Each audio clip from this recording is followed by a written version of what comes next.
And welcome back into the field house. Mike Tronson standing by with Tim Ladburn. He's the head coach of Beaver Dam. And Tim, if it seems like it's been forever since you played a game, it kind of has been. It's been, about a week and a half since you guys hit the court. You got to be chomping at the bit to get a game in. Yeah, we are.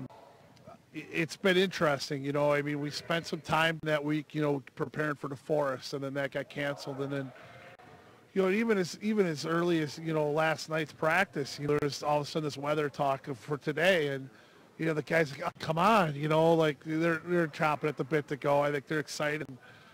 It'll be a tough one, but our guys are ready to roll. Well, you know, coming into this game, if you look at the last few weeks here, arguably I'd say you're playing your best basketball of the season. Yeah, I don't think there's any question. Our guys are playing confident on both ends of the floor. Obviously, defensively, we've been good for a while. Offensively, it's the difference for us. You know, we're finding some scorers and consistency there. And, you know, I think that's maybe one of the things you worry about when you have a long break like this is, are we able to keep that consistency throughout? But our guys are playing real well right now, and there's a confidence level about us that we probably haven't had all year. Well, one of the guys who's really given you a spark here over the last couple of weeks is Connor Kelm. Can you talk about his play a little bit? Because since he's come back, he's been pretty good. Yeah, he has. He's been a force on both ends of the floor.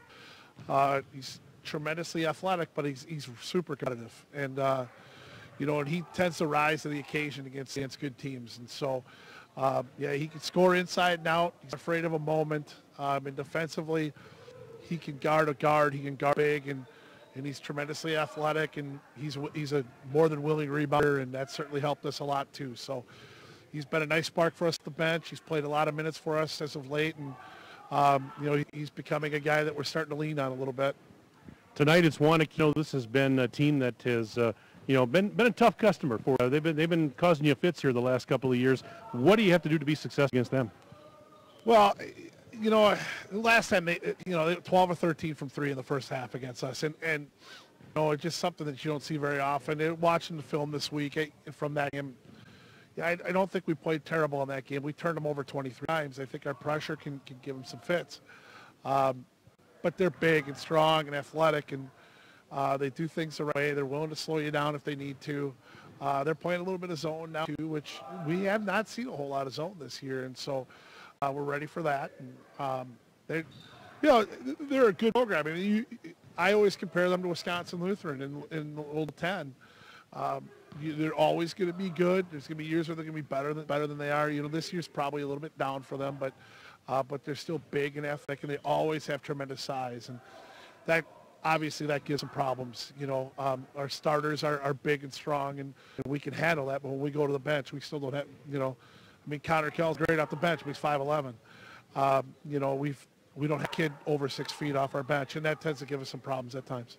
Waunakee tended to be, you know, a very physical team. Yeah. Was it, you know, was it a little case of your team just maybe adjusting a little bit to that style of play? Yeah, I think a little bit. You know, the first time out, I thought this year, you know, we did okay against them inside. Cash gave us some fits. Part of the problem was Marshall got in foul trouble again. Now we feel like we got some answers there. There's some things we can do defensively a little differently. Helm obviously helps a little bit there. You know, Jordan's done a better job bigs as of late as well. So we feel like we can do some things there. To be honest with you, we weren't ready for those guys to shoot the ball as they had because they hadn't been at that time. Now they are shooting the ball really well and pretty consistently, and so that brings some different plan changes for us as well. Well, tonight you're part one of a two-part doubleheader. Got your game and then followed by the girls teams from Beaver Dam and Waunakee. So it should be more like a tournament atmosphere with a good crowd on hand tonight. Got to be fun to be a part of an event like this. It is, and I guess it's youth night for them too. So yeah, you expect a pretty house tonight, and you want those things. I think when you're playing really well, you know, and then also, as you mentioned, the tournament, ready for the tournament. You know, we're 2 weeks away from the seeding meeting. Every game's important. Every game is going to feel like a tournament game for us because of that situation. And to be honest with you, inside our sectional, it's really back from seeds 3 to 8, and so we want to do the best we can to get that 3 seed and to play in an environment like this, in a tough spot to play. It's a good team that's playing really well. You know, it's a good test for us. Well, I'm looking forward to it as always. Tim, good luck to you and the boys tonight. Thanks for your time as always. Yeah, thanks as always. I appreciate it. All right, that's Tim Ladron, head coach of Beaver Dam. We'll step aside, and we're back after this on 1430 WBEV and DailyDodge.com.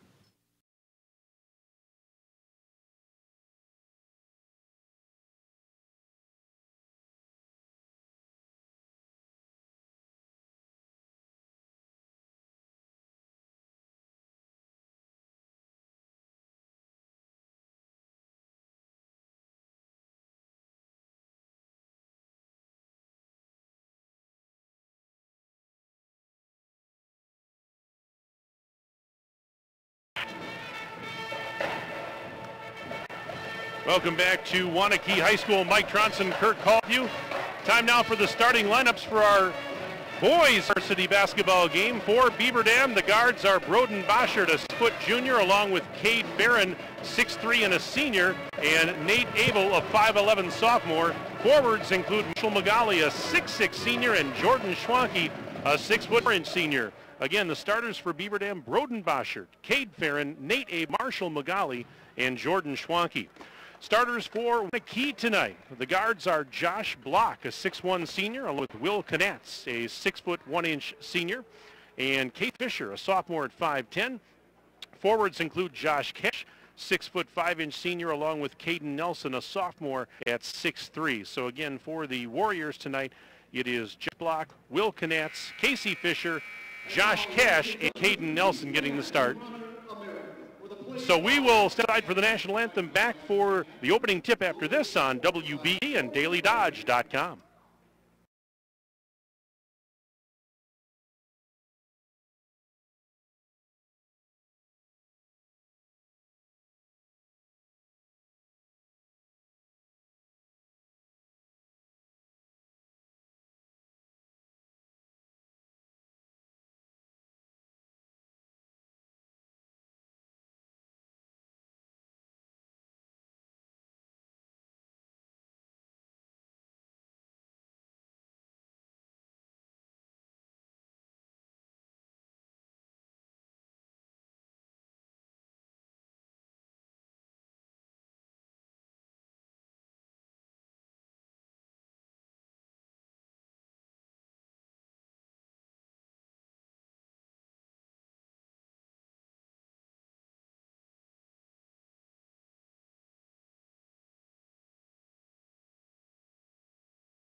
Welcome back inside the field house here at Waunakee High School. And this first game of our doubleheader tonight is brought to you again by Reed Chrysler Dodge Jeep Ram, Air Care, Slumberland Furniture in Beaver Dam, Watertown, Pine Hills Trucking, Farmers Implement of Columbus, Allenton, Beaver Dam Community Hospital, OK Realty, Surefire, Richards Insurance, American Bank, Walker Family Restaurant, Landmark Credit Union, Bayside Supper Club, Columbus Family Dental, and we thank our exclusive video stream sponsors for this game, QBS Law Office and Lidkey Motors. Alongside the Hall of Famer Kurt Call, Mike Tronson, we at the field house, and we've got Rusty, our engineer, back at the 1430 studios tonight. They call him Ninja. Justin Wilkie is on site running the video stream for DailyDodge.com. It's a boys-girls basketball doubleheader in Game 1. It's the boys as the Golden Beavers of Beaver Dam take on the Waunakee Warriors. And those of you watching the video stream can see that Kirk are situated at the end of the court here at Waunakee High School. So in the first half tonight, Beaver Dam will come towards us at the near end of the floor. Waunakee will go away from us towards the far end. Of course, they'll switch it up after halftime. Beaver Dam, coached by Tim Ladron. Dana McKenzie is the head coach of Waunakee Warriors. Well, tonight, Beaver Dam's going to have to get the glass hard. They cannot allow second and third chance opportunities for the Warriors. They're also going to have to defend the three-point line, as last time Waunakee lit it up with 12 out of 13 three-pointers in the first half alone in that 17-point victory. And then they also have to watch out for a gentleman, his name is Zach Deering. He's number 11, he's 6'6", and he's averaging about 18 points a game in the recent last 6 or 7 games. He's coming off the bench, so they're going to have to keep an eye on him. and he's also a big presence in the post. So they got to defend the three, they rebound, they've got to play good defense, and hopefully they're going to shoot well on offense, because that is the game. Well, I'm going to go out on a limb, Kurt Call, and say that I predict Waunakee will not shoot 12-13 from three-point land in the first half tonight. Wow, you are a riverboat gambler. I don't know if I'd go that far, but I don't envision that being an occurrence again here tonight. So here we are, as you can see on your live stream. They've shut off all the outside lights around the perimeter of the court, and now it's all spotlighted on the court, but it's a little dark to me, so we'll see how the players react. Awfully dark here. So Josh Cash is going to jump it at center for Waunakee. It will be Jordan Schwanke to jump it for Beaver Dam. There's the whistle, tap in the air, controlled by Waunakee. This game's underway as Casey Fisher one-hands a pass to the right side. Now back to the top of the key. Josh Block takes it. Beaver Dam in man-to-man coverage to start off tonight. Glad to have you with us for game one of our boys and girls basketball doubleheader. It's going to be fun tonight. And with the weather being a little bit iffy out there, those of you that didn't want to make the trip down to Waunakee, we don't blame you. We're glad you're tuned in on WBEV and DailyDodge.com.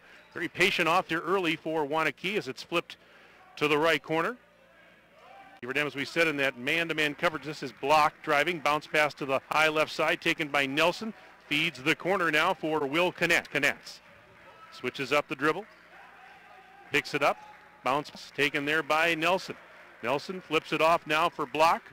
Block guarded by Nelson. Very patient offense here, Kirk Call, for the Warriors to start off. Well, I'll tell you what, they're running the Wisconsin Bo Ryan swing offense. Yep, they're running the swing, aren't they? They just are not looking to score. I don't know why or what, but... And they work it into the left block. It's kicked out of there by Block. Now a three from the corner, way too strong. An offensive rebound. It's kept alive by the Warriors. They work it into the post, and the shot up off the rim, no good for Knatz. And the rebound for the Golden Beavers. Nate Abel catches up to it. He'll pop a three at the other end. Bullseye! Well, just like that, Nate Abel hits a three in a heartbeat after Waunakee took a minute and a half and came up empty. It's 3-0 Beaver Dam. We're a minute and a half into the game. That's actually, the big guy is Josh Cash. That's 0. I don't know if you can see that, Mike. The guy there going down by Magali. Yeah, it's a 0. Yeah, oh, okay. That's Cash. Yep. Mm-hmm. Yeah, he's got a 0 on. It's hard to read the Waunakee numbers because it's white jerseys with lighter gray numbers. They don't have a very dark outline across them, so it's very hard when they're down at that end of the floor to kind of read those numbers. And I have no stats, but Josh Cash, the one that airballed that three, is what I was trying to point out, because he's not really 6'5". He's not really a three-point threat that I remember. There's a pass down to the baseline that was tipped out of bounds by Nate Abel. This surprises me a little bit. This is something I'm not used to seeing from Waunakee, Kirk. This very deliberate, patient, slow-it-down offense. It's almost that they're playing scared to a degree. I don't know. Man. Here's Knatz over on the right wing side. Knatz on three-point land. Picks up the dribble, bounce pass to the baseline. It's taken there by Josh Block. He was double-teamed, trying to get it back to Knatz, and it went over and back. So, my goodness, this is not the start I was expecting Waunakee. Beaver Dam, of course, will take it. We're 2 minutes and 25 seconds into the first half. It's 3-0 Beaver Dam, courtesy of a three-point basket by Nate Abel. And here is Mr. Abel coming into the front court, pushes it off on the high left side from Marshall Magali. Now a bounce pass to Cade Farron around the horn to the right side. Broden Boschert looking to Marshall Magali. Into the lane he goes, whips it out to the left side. Back to the top of the arc. Schwanke driving, and we've got a whistle. And a foul is going to be called on Waunakee, our first foul of the game. And Caden Nelson picks it up for the Warriors, his first personal. Nickel dimer. This is Cade Farron to bound for the Golden Beavers on the baseline right in front of our table. To the corner for Abel. Here's a three on the way. It's off the rim a little bit short, and the rebound pulled down by Josh Block. Now back the other way comes Fisher. Gets it out to Nelson. Nelson out on that right wing. Back to Josh Block. Block out to the left side. Partially blocked, but the loose ball was picked up by Knatz. He put a shot off the back of the rim. It's no good. And as they fight for the rebound, it was knocked out of bounds. And we've got Waunakee basketball. We're going to keep possession. And it looks like we've got Zach Deering checking in now, a 6'6" senior. Also checking in for the Warriors, Jake May. Jacob is a 6'1" junior. I remember correctly, in the game back at Beaver Dam, Will Knotts, the 6'1" senior, went out after hitting about 3 threes. He injured his knee, and he's braced on his right knee as you That's speak. right, he did. So You're he right. went out of that game. Waunakee working it to the left corner. 14:45 and counting left in the open stanza. It's 3-0 Beaver Dam. Waunakee possession, and here's a shot. Might have been partially altered by Farron, and Schwanke comes down with a miss to Farron, up outlet ahead, left corner. That is Schwanke into the lane, puts it off the back rim. It's no good, and defensive rebound for Deering. Deering sends it ahead now for May. Jacob May on the right side, bounce pass towards the lane, and picked up there by Josh Block. Out to Knotts for 3, way off mark. And that's going to go out of bounds and back to the Golden Beavers. Well, my goodness, that was, he was open and missed it badly wide right. So that'll give it to the Beaver Dam Golden Beavers with 14:15 left in the opening half. It's 3-0 in favor of Beaver Dam. 1-2-1-1 full court press by Waunakee.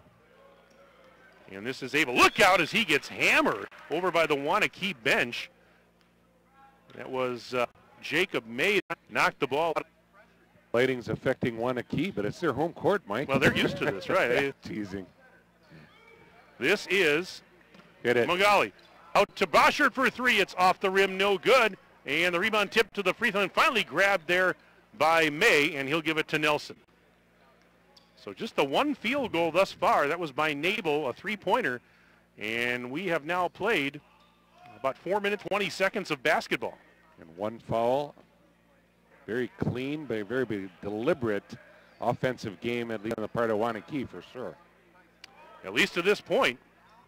And the Warriors continue to make this a slow, deliberate half-court game. And Block sends it to the right side. Work it into the post. Here's a drive into the lane. Double-teamed was Deering. Now he gets it back and pops a step back, but it's in and out, no good. Offensive rebound for Block. Block puts it back up and in. So Josh Block makes it a 3-2 Beaver Dam lead. We're 5 minutes into the contest, each team with one field goal, and Beaver Dam has the 1-point lead. Here is Abel, or no, Schwanke through traffic. Bounce pass, Magali on the right baseline, kicks it out. Boschert top of the key. To the right corner, 3 for Farron. Line drive, 3 is no good, and the rebound for Deering. Good. Yeah, it was. This is May going left baseline, ran into Abel, kicks it out to Block now. Driving towards the free throw line, sends it out high on the right. Bounce pass into the block, down low. Kicked out by Deering to Nelson for 3. Step back 3 is no good. Rebound was going out of bounds, thrown back in, and Deering comes up with a loose ball, and as he goes up with it, he gets fouled, and that'll stop the clock with 12:23 remaining in the opening half of play, and our second foul of the game, or beg your pardon, first foul of the game on Beaver Dam. That And rebound actually was Josh Block's 4th of the game when he saved it to Deering, who attacked the basket, went to the free throw line and hits the first one. But Deering's hit the first free throw to make it a 3-3 tie. He's got one more free throw pending.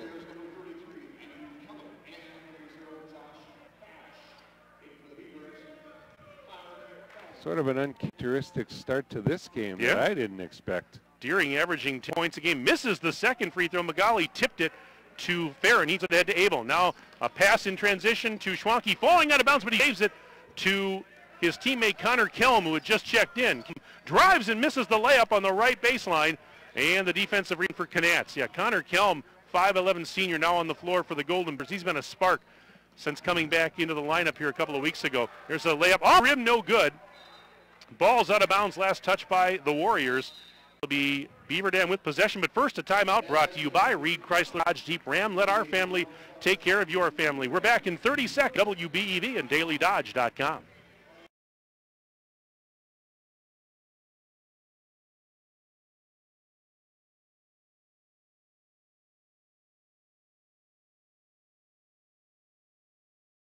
Your local Beaver Dam Piggly Wiggly has a large selection of fresh produce, meats, seafood, deli, and bakery items, and great savings. Beaver Dam Piggly Wiggly is proud to be serving Beaver Dam and the surrounding communities for over 50 years.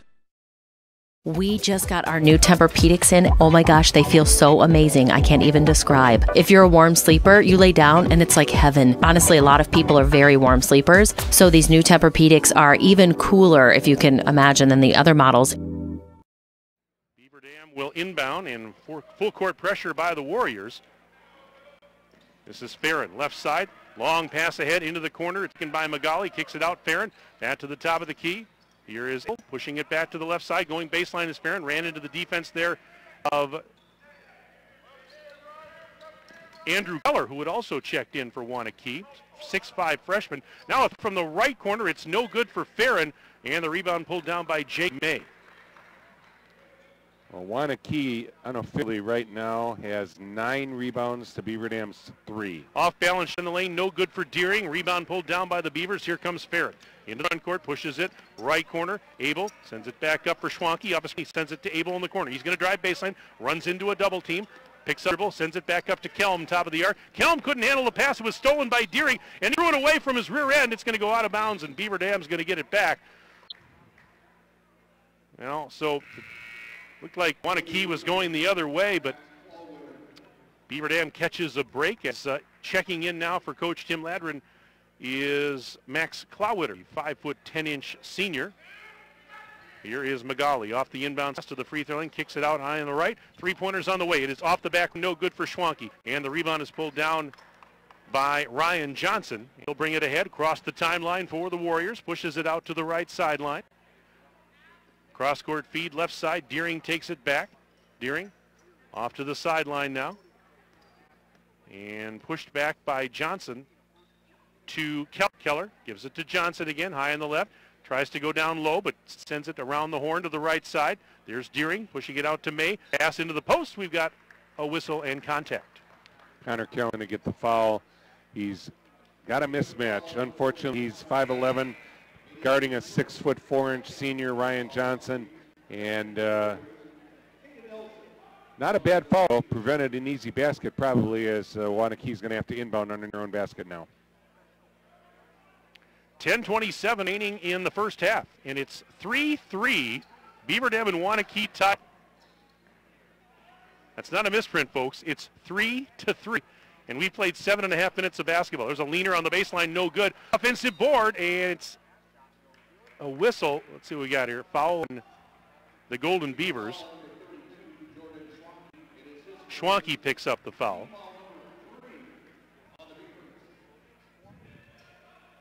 And the Warriors will inbound down at the far baseline. And the pass in taken by Ryan Johnson. Johnson flips it off. Now they go cross-court right side for Keller. Keller out beyond the arc. That pass and a three-point shot is up. No good. It was missed by Casey Fisher. Beaver Dam in transition works it down to Marshall Magal, who was waiting for it at the left doorstep for an easy layup. 5-3 Golden Beavers. Nice transition work.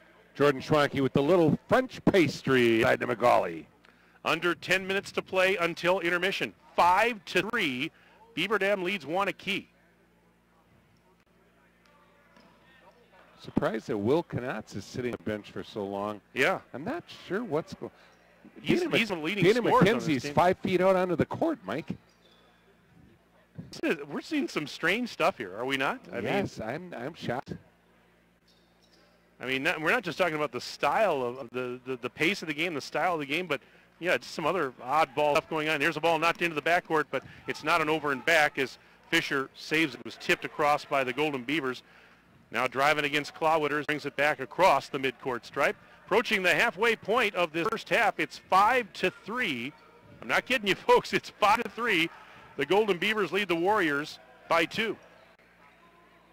Boy, Max Clawitter is quick as a cat defensively. Turnover. And the Warriors just threw it away.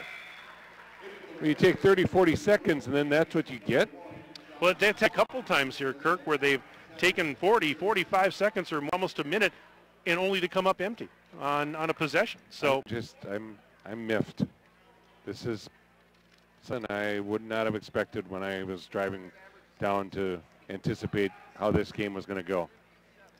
Well, Beaver Dam's got a 2-point lead. Here is Kelm going cross court left side for Farron. He's going to pop a three. In and out, no good. Tip back up and in by Marlo Magali. How about that guy? Huh? Coming in hard. Yeah, high flying tip. 7-3. Beaver Dam in front. 8:24 and counting left until intermission. Great anticipation by Marshall. Got up. Left hand. Left baseline. Muscles that one up and in. Nice move by the senior. Coming off the bench. 7-5. So the Beaver Dam lead is a pair as we approach the 8-minute mark and counting of the opening half of play. Here's Clawwitter in the right corner. Sends it up for Kelm around the horn to the left side. Schwanke on the dribble. Now picks it up and leaves it off for Magali.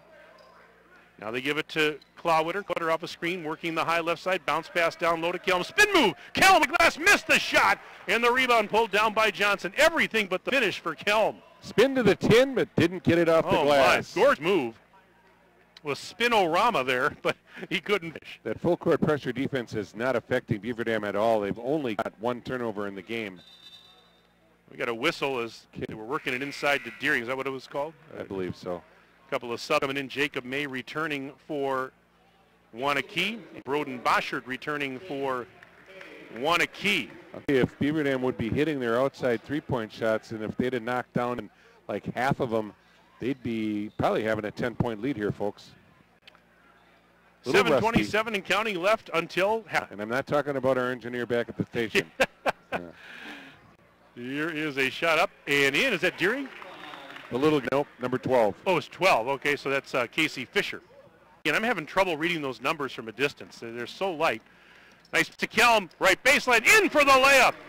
Is that Schwanke with the nice assist there? It was. That's his second one. He's got the dime again. Connor Kelm. Great move to the hoop. Make it 9-7 in favor of Beaver Dam as we're just under 7 minutes left in the opening half. You think both teams are going to get to double digits yet? I am just shocked. This is... I'm teasing. They're both. Right. No, they're both gonna, but totally different.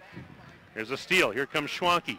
In on the right side, kid out to Clawwitter. Clawwitter going cross court left side for Boschert. Boschert to take a three. Sends it towards the top of the key for Kelm. Kelm now between the rings. Sends it back to the left side for Farron. Farron will trot around towards the center circle. Man-to-man defense for Waunakee as we approach the 6-minute mark and counting of the first half. This is Farron high on the right, underhanding it to Schwanke out along the sideline right near the Waunakee bench. Schwanke pushes it down low. Boschert going in, sidesteps the defender. No traveled as he tried to sidestep the defender. That'll give it back to the Warriors with 6:06 left until the break. Well, officially I have 4 turnovers to 2 for Waunakee. Beaver Dam with only 2. Rebounding 5, 9, 11 rebounds to 6. Waunakee getting most of the missed shots that Beaver Dam takes. No second chance opportunities except for Magali's one tip in. May racing down the court through a double T. Gets fouled as he tried to go up with it. So Jake May earns an all expenses paid trip to the free throw line. And he'll shoot a pair and will try and tie this game up from the foul line. 6'1" junior guard. The free throws attempted were by Waunakee before this one as he misses. So Beaver Dam has not gotten to the free throw line yet, Mike. The foul, by the way, was on Boschert, his second, team's fourth. May misses the first free throw. He averages about 3.4 a game. And Waunakee only has 1 foul in the evening. Second free throw, good. May gets 1 of 2. We got a 1-point game. Beaver Dam 9, Waunakee 8. And the Golden Beavers get it in. We have now played 12 minutes of basketball, and we have 17 combined points. If you told me that you expected that before this game started, I wouldn't believe you. Well, this is certainly not a Manassa or Kimberly game, huh? No. No, it isn't. You called both of those. I did. Well, not the Kimberly, my fault. No, not Kimberly. We were together. We did the, yeah. Anyways, the Golden Beavers with possession now. 5.5 minutes to play until intermission. This is Abel. I'm not sure what he's trying to do there because he threw it up for grabs. It was picked off by Deering. At the other end, Deering is fouled. A block going to be called on Nate Abel, who was trying to race back and deny the layup.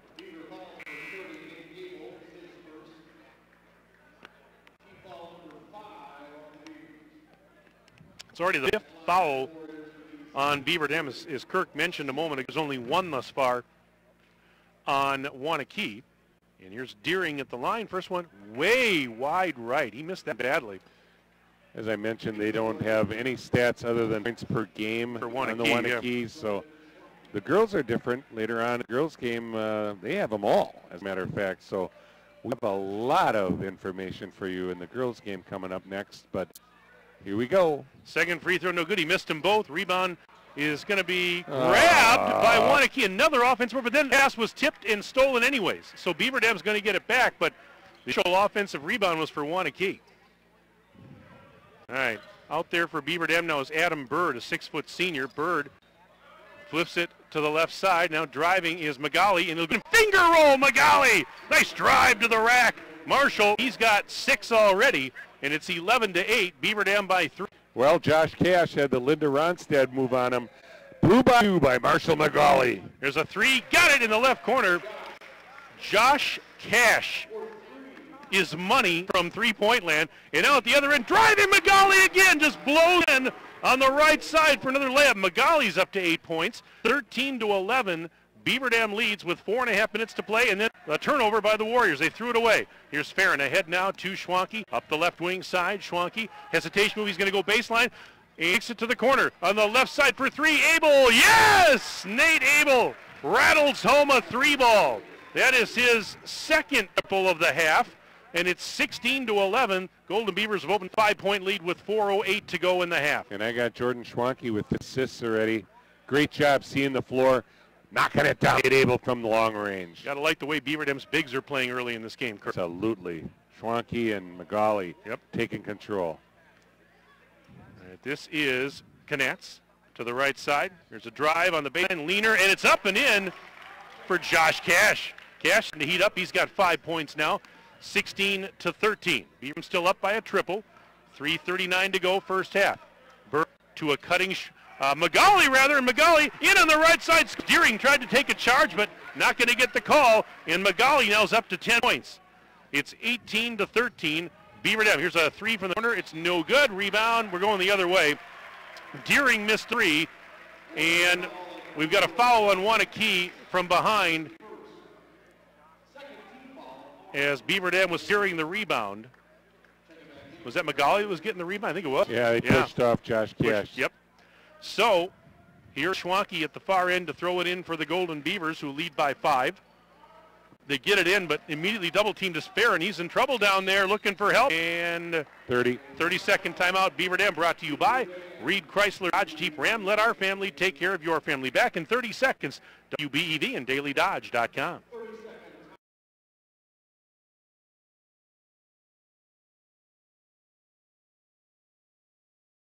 Your local Beaver Dam Piggly Wiggly has a large selection of fresh produce, meats, seafood, deli, and bakery items, and great savings. Beaver Dam Piggly Wiggly is proud to be serving Beaver Dam and the surrounding communities for over 50 years. We just got our new Tempur-Pedics in. Oh my gosh, they feel so amazing. I can't even describe. If you're a warm sleeper, you lay down and it's like heaven. Honestly, a lot of people are very warm sleepers, so these new Tempur-Pedics are even cooler, if you can imagine, than the other models.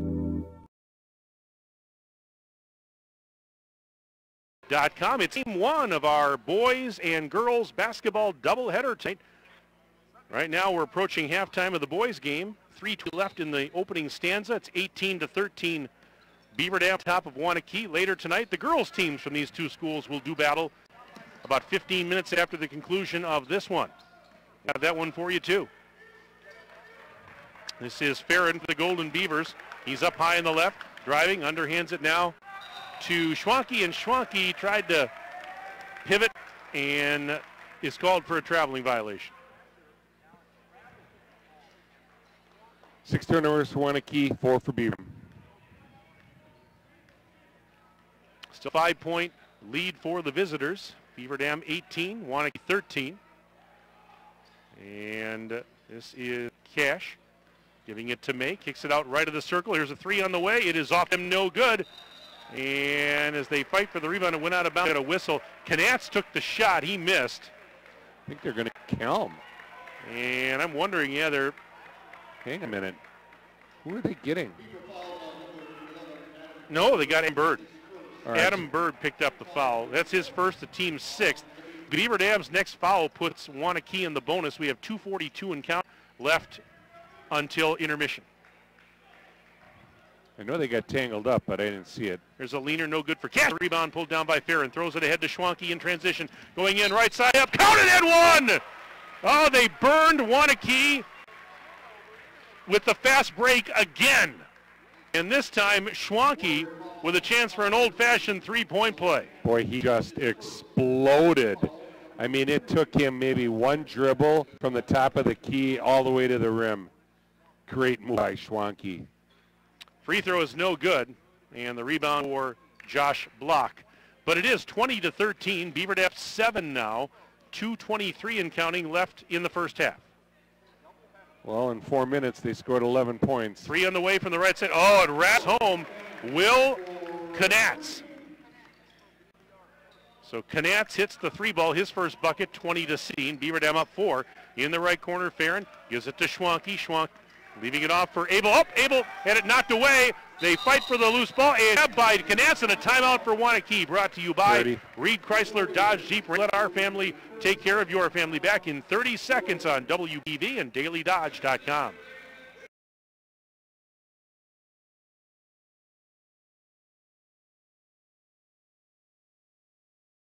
Wiggly has a large selection of fresh produce, meats, seafood, deli, and bakery items, and great savings. Beaver Dam Piggly Wiggly is proud to be serving Beaver Dam and the surrounding communities for over 50 years. We just got our new Tempur-Pedics in. Oh my gosh, they feel so amazing. I can't even describe. If you're a warm sleeper, you lay down and it's like heaven. Honestly, a lot of people are very warm sleepers, so these new Tempur-Pedics are even cooler, if you can imagine, than the other models. High School Warriors with possession, but Beaver Dam right now with a 20-16 lead in game 1 of our varsity basketball doubleheader tonight. The boys playing right now. The girls teams from these two schools will play next at around 7:30ish tonight. And here's a turnaround jumper. It's a hook shot up and on the rim, no good. And the rebound secured by Farron. To Schwanke, to the right corner. Abel driving through traffic, puts out the glass and in. Nate Abel. Nice move. That's a tough move. And Abel now with 8 points on the evening, 22-16. Beaver Dam up with a $1:19 left on halftime. Well, Nate Abel's a definite prolific scorer. He knows how to get to the rim. He knows how to shoot the three. Great offensive player. Knatz blocked by Farron, but he got it back. My goodness, right back to a break. And now almost a steal by Helm, but it was saved by May. He goes to Caden Nelson. Work it to the left side. Beaver Dam working hard on defense, Mike. But they really are.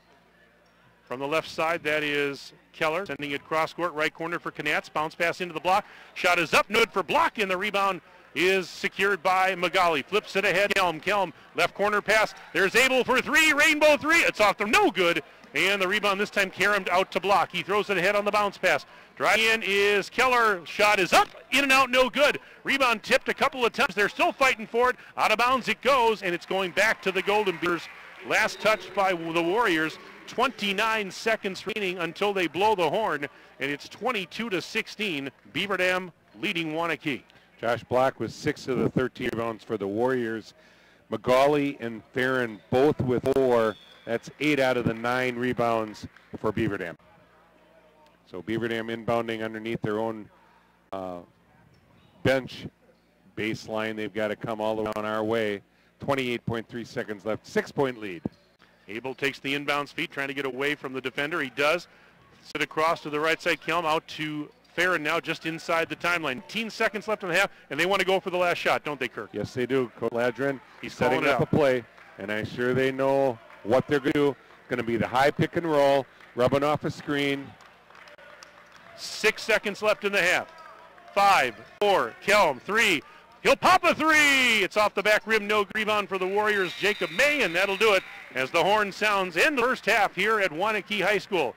And at the break, our score is Beaver Dam 22 and Waunakee 16. Stay with us. The halftime report comes up in a moment here on 1430 WBEV and DailyDodge.com.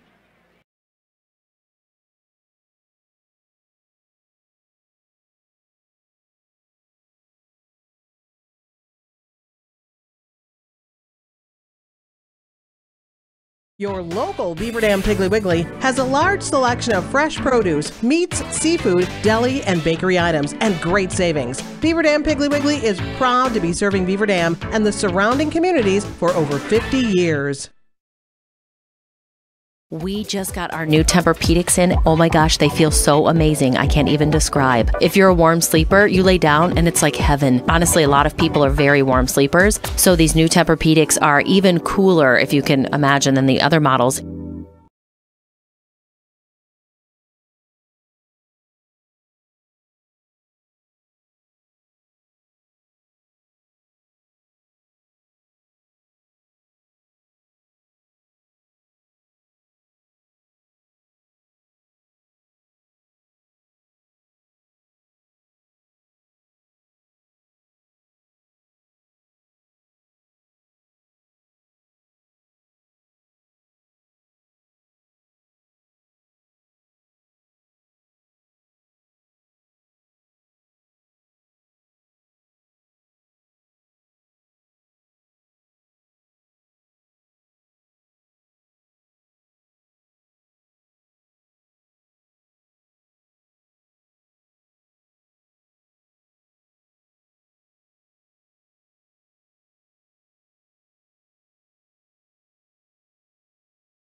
Welcome back to Waunakee High School. Mike Tronson alongside the Hall of Famer Kurt Hall.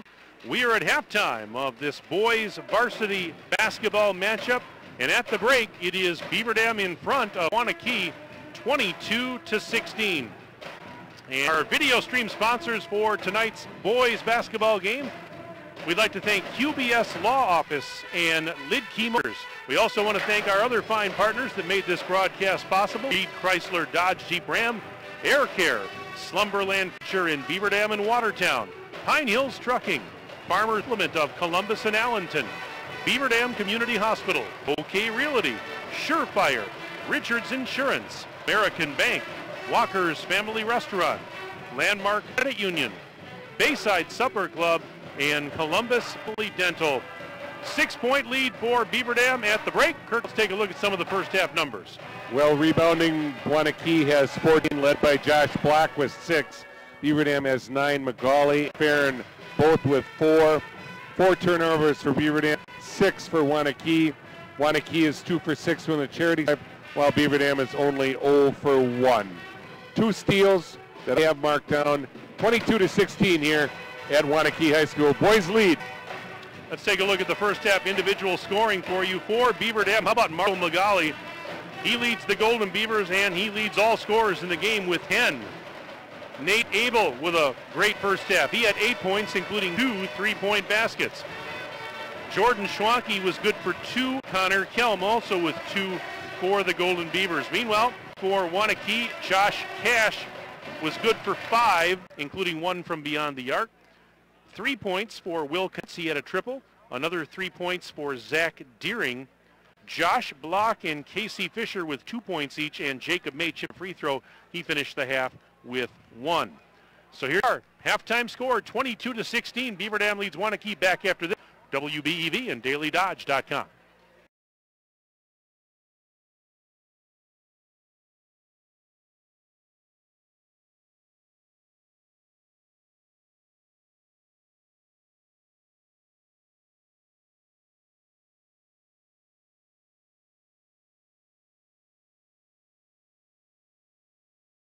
Wiggly has a large selection of fresh produce, meats, seafood, deli, and bakery items, and great savings. Beaver Dam Piggly Wiggly is proud to be serving Beaver Dam and the surrounding communities for over 50 years. We just got our new Tempur-Pedics in. Oh my gosh, they feel so amazing. I can't even describe. If you're a warm sleeper, you lay down and it's like heaven. Honestly, a lot of people are very warm sleepers. So these new Tempur-Pedics are even cooler, if you can imagine, than the other models.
All right, it's just about set to start the second half of this boys varsity basketball game. It's Beaver Dam 22, Waunakee 16 as we start the second half. Those of you watching the video stream on dodge.com, you can see that in the second half tonight, Beaver Dam goes away from us towards the far end of the floor. Waunakee will come towards us, but it's Beaver Dam with possession to start the second half. Waunakee back in man-to-man D, and here we go. Schwanke driving to the right side. Underhands it to Fern coming out of the right corner. Sends it cross court. Here's a three on the way. It is good in the left corner. Broden Boschert picks up his first basket. It's from downtown Waunakee. Well, I just mentioned to you, Farron and Boschert, pretty quiet, scoreless in the first half. Boschert took care of that in a hurry. 25-16. Good start to the half for the Golden Beavers as Knatz sends it high on the left. They work it around the horn. With it there, Fisher. Casey Fisher leaves it off now for Block. Back Knatz. Over now to Caden Nelson. Nelson in the right corner, trying to go baseline against Boschert. Through a double team, Muscles missed it. Rebound was tipped to Farron. It was touched momentarily by Block. He tipped it to Farron. Beaver Dam's got it. Here is Boschert. Round the horn to the right side. Farron now to Abel in the corner. To the baseline.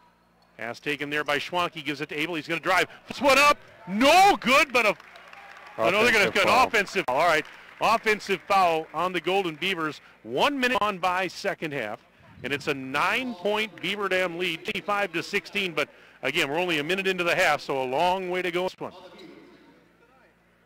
Well, defense has been outstanding tonight for Beaver Dam, holding Waunakee to 16 points here in the first half.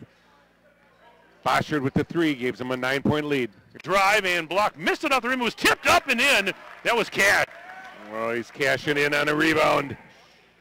And it's 25-18, 7-point advantage for the Golden Beavers.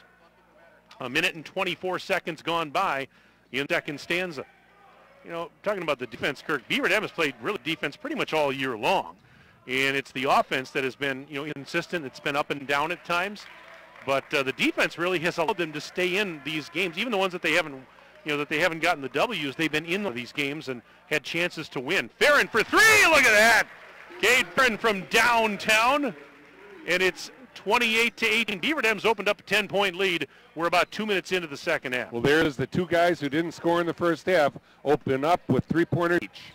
Here's a three from the right corner. It's no good, and the rebound for Jordan Schwanke. To Farron, back to Schwanke, coming across the right side. Through traffic, goes baseline, and he got fouled. Schwanke being aggressive, taking it down low on the right side, attacking the basket. And the foul is going to go on Casey Fisher, his first and the team's first. Schwanke's at the line to shoot a pair. Jordan Schwanke averages 58.3 from the free throw line. Gets the first one. Averages 8.9 points per game, 20.6 from the three-point arc, and 3.9 rebounds. He's got the three assists that I have marked down. I missed the first two passes in this half. Second free throw is no good, and a defense rebound for Josh Block. Gives it now to Fisher. Kate Fisher back to Block, top of the key. Beaver Dam in man-to-man coverage. Block lane now kicks it back out high on the right. Here's a three. It is good for Casey Fisher. It's a 5'10 sophomore. I remember him than a few down at Beaver Dam, so they can't let them warm up from the three-point line. 29-21. Beaver Dam lead is at 8. And this is Farron for a long three on the right side. He got it. Another one for Cade Farron. A little fadeaway three. And it's 32-21 Golden Beavers as we played about 2 minutes and 49 seconds of this second half. Well, Boschert and Farron heating up in a hurry here in the second half. Here's a drive and a block by Schwanke. And the loose ball's away to Farron. He blocked Caden Nelson. And now a tip pass saved on the right side by Boschert. Down to Abel on the right corner. Sends it up top for Farron. Farron still on the sideline, trying to go off a screen set by Marshall Gali, and does. Now one hands it back to Abel, right of the circle. He's going to drive up towards the timeline. Now sends it back Farron. Farron pushes it to the left corner. With it down there is Schwanke. Kicks it up to Farron high on the left. Farron puts the ball above his head, driving back to the corner. Schwanke takes it again, drives out of there towards the top of the silo. Hesitation move, takes off down low, right, missed the shot, but he got fouled. Wow, nice move by Schwanke. Little use of the hesitation move there, and he found a little seam. He gets rewarded for taking it to the basket. as he'll go to free throw line with 14:26 left in the game. Remember, we've got a second basketball game coming up for you later tonight. It's the Beaver Dam and Waunakee Girls, part 2 of our boys girls doubleheader. And the first free throw is up and good for Jordan Schwanke. But yeah, stick with us.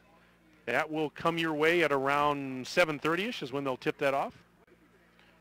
And the second free throw is good for Schwanke. 3 for 5 on the night. Not too often you get a doubleheader on a Tuesday night, but that's what we've got for you tonight. 34-21. Beaver Dam on top of Waunakee. Here come the Warriors, 14:20 to go in the game.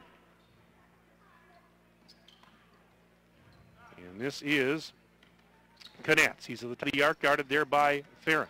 Bounce pass down to the right baseline. Grabbed by Nelson. He spins, and wait, they're waving off the basket. Foul on the floor. Well, Coach Dana McKenzie's pleaded and begged and argued calls all night, and he finally is happy because they finally heard him help him call that foul. So if he'd spend more time coaching his own kids, they wouldn't be down by 13. You know, bounce pass, a reverse layup for Caden Nelson. Nice move by Nelson. Makes it 34-23, Beaver Dam, and they're still up 11, are the Golden Beavers with possession. Here is Schwanke. Between the circles, pass out to the right table, down to the corner for Magali. Magali driving into the lane. One hands it back up to Schwanke for 3. Here it comes. Got it! Jordan Schwanke hits the triple. He's got 6 in the half, 8 in the game.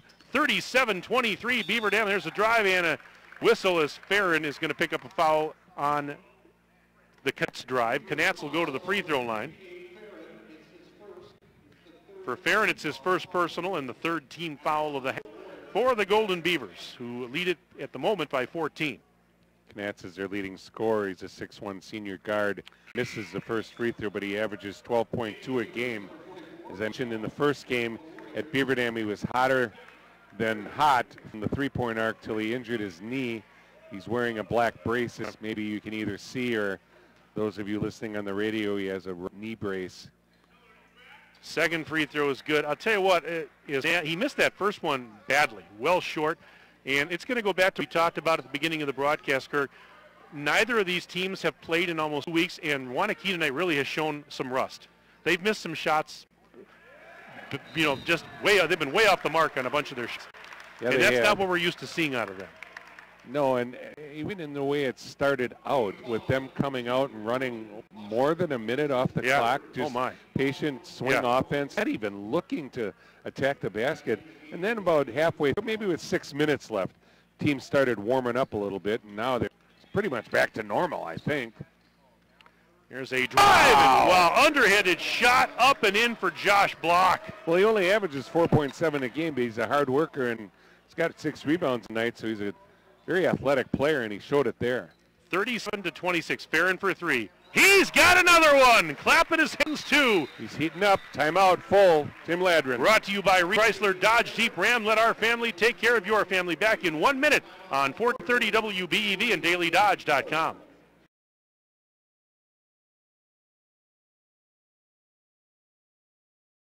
Wow. Heating up from long range. Your local Beaver Dam Piggly Wiggly has a large selection of fresh produce, meats, seafood, deli, and bakery items, and great savings. Beaver Dam Piggly Wiggly is proud to be serving Beaver Dam and the surrounding communities for over 50 years.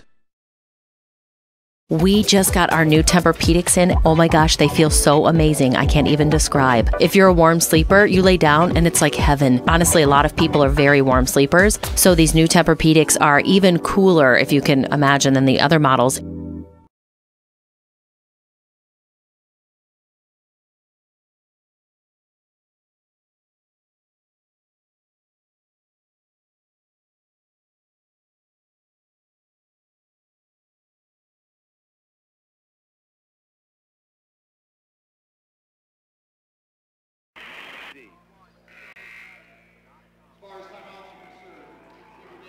.52 remaining in the ball game, and Beaver Dam leads Waunakee 40-26. It'll be Waunakee basketball as we come out of the timeout. Well, defense has been the staple for Beaver Dam. They want to hang their hat on it, and they're doing a great job tonight again. Well, they certainly are. And they're showing some toughness. Which is what we talked about at the beginning, how they have to do that against this Waunakee team. Here's a three for Knatz in the corner. He got it from the right corner. Will Knatz, his second three, 40-29.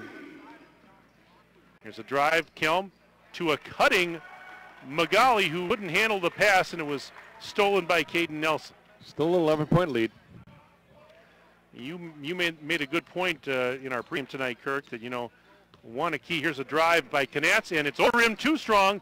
Rebound is grabbed by Connor Kelm. And he, look out, as he was trying to throw an outlet pass ahead, blocked, swatted it monstrously out of bounds, but Beaver Dam with possession. Remember, again, Waunakee is a perennial state champion in football.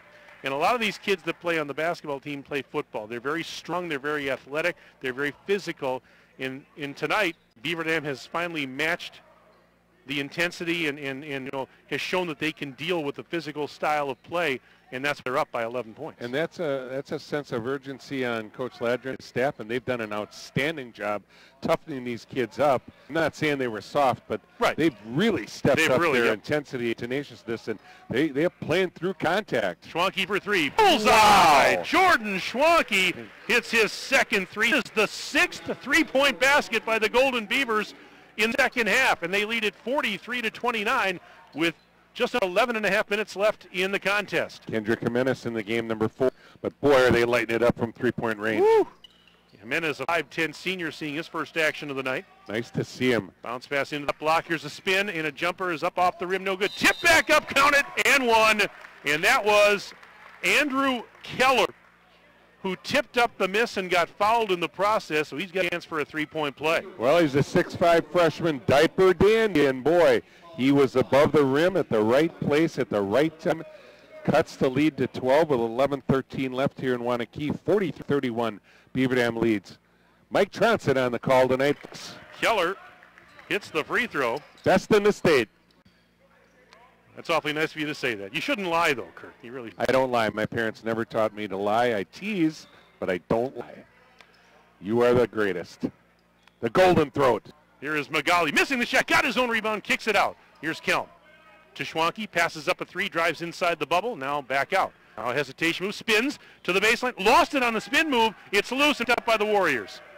He got a little too fancy there, and Knatz picked it off.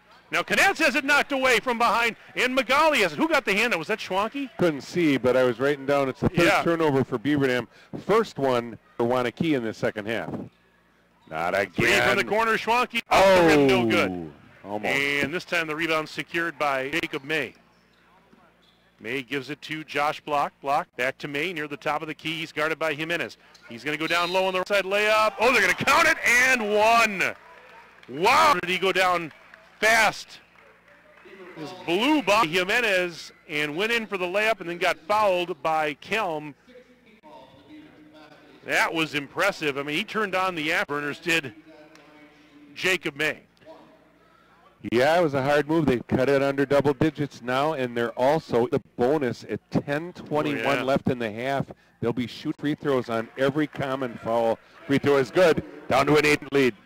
43-35, Golden Beavers on top Warriors as we approach the 10-minute mark and counting of the second half. Schwanke near inside the timeline over to Farron for three. Deep three is no from the left side, and the rebound for Keller. Not many rebounds in the second half because both teams efficient on offense and scoring almost every possession. In the right corner, here's a three on the way. It is high off the rim, no.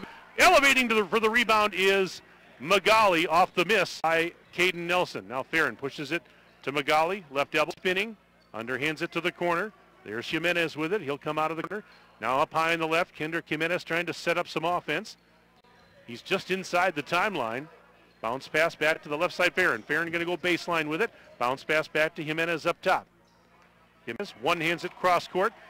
Schwanke to Kelm in the right corner. He's guarded there by Deering. Looking underneath, and it was going out of bounds, and Farron tried to save it, but it's a turnover, and the Warriors will have possession with 9:25 left in an 8-point game. It's 53-35, Beaver Dam in front. Well, Beaver Dam needs to dig in right now. They need a stop right here. They're sort of giving up that 14-point cushion that they had And all of a sudden, from 40 to 6, it's 43-35. This is blocked over on the high side. Bounce pass to the corner for Keller. 2-3 zone now. Yeah, they've switched it up here a little bit. Well, they're in the bonus, so probably a smoke. That walk. No call, though, and a drive and a layup for Jacob. That's a big no call. Yeah, I saw it too, Kirk, but there was no call. 43-37. Look out, Waunakee within 6. 8:49 left in the game. Jimenez pass, tipped, stolen, right there by Nelson. Oh, boy, got to be careful.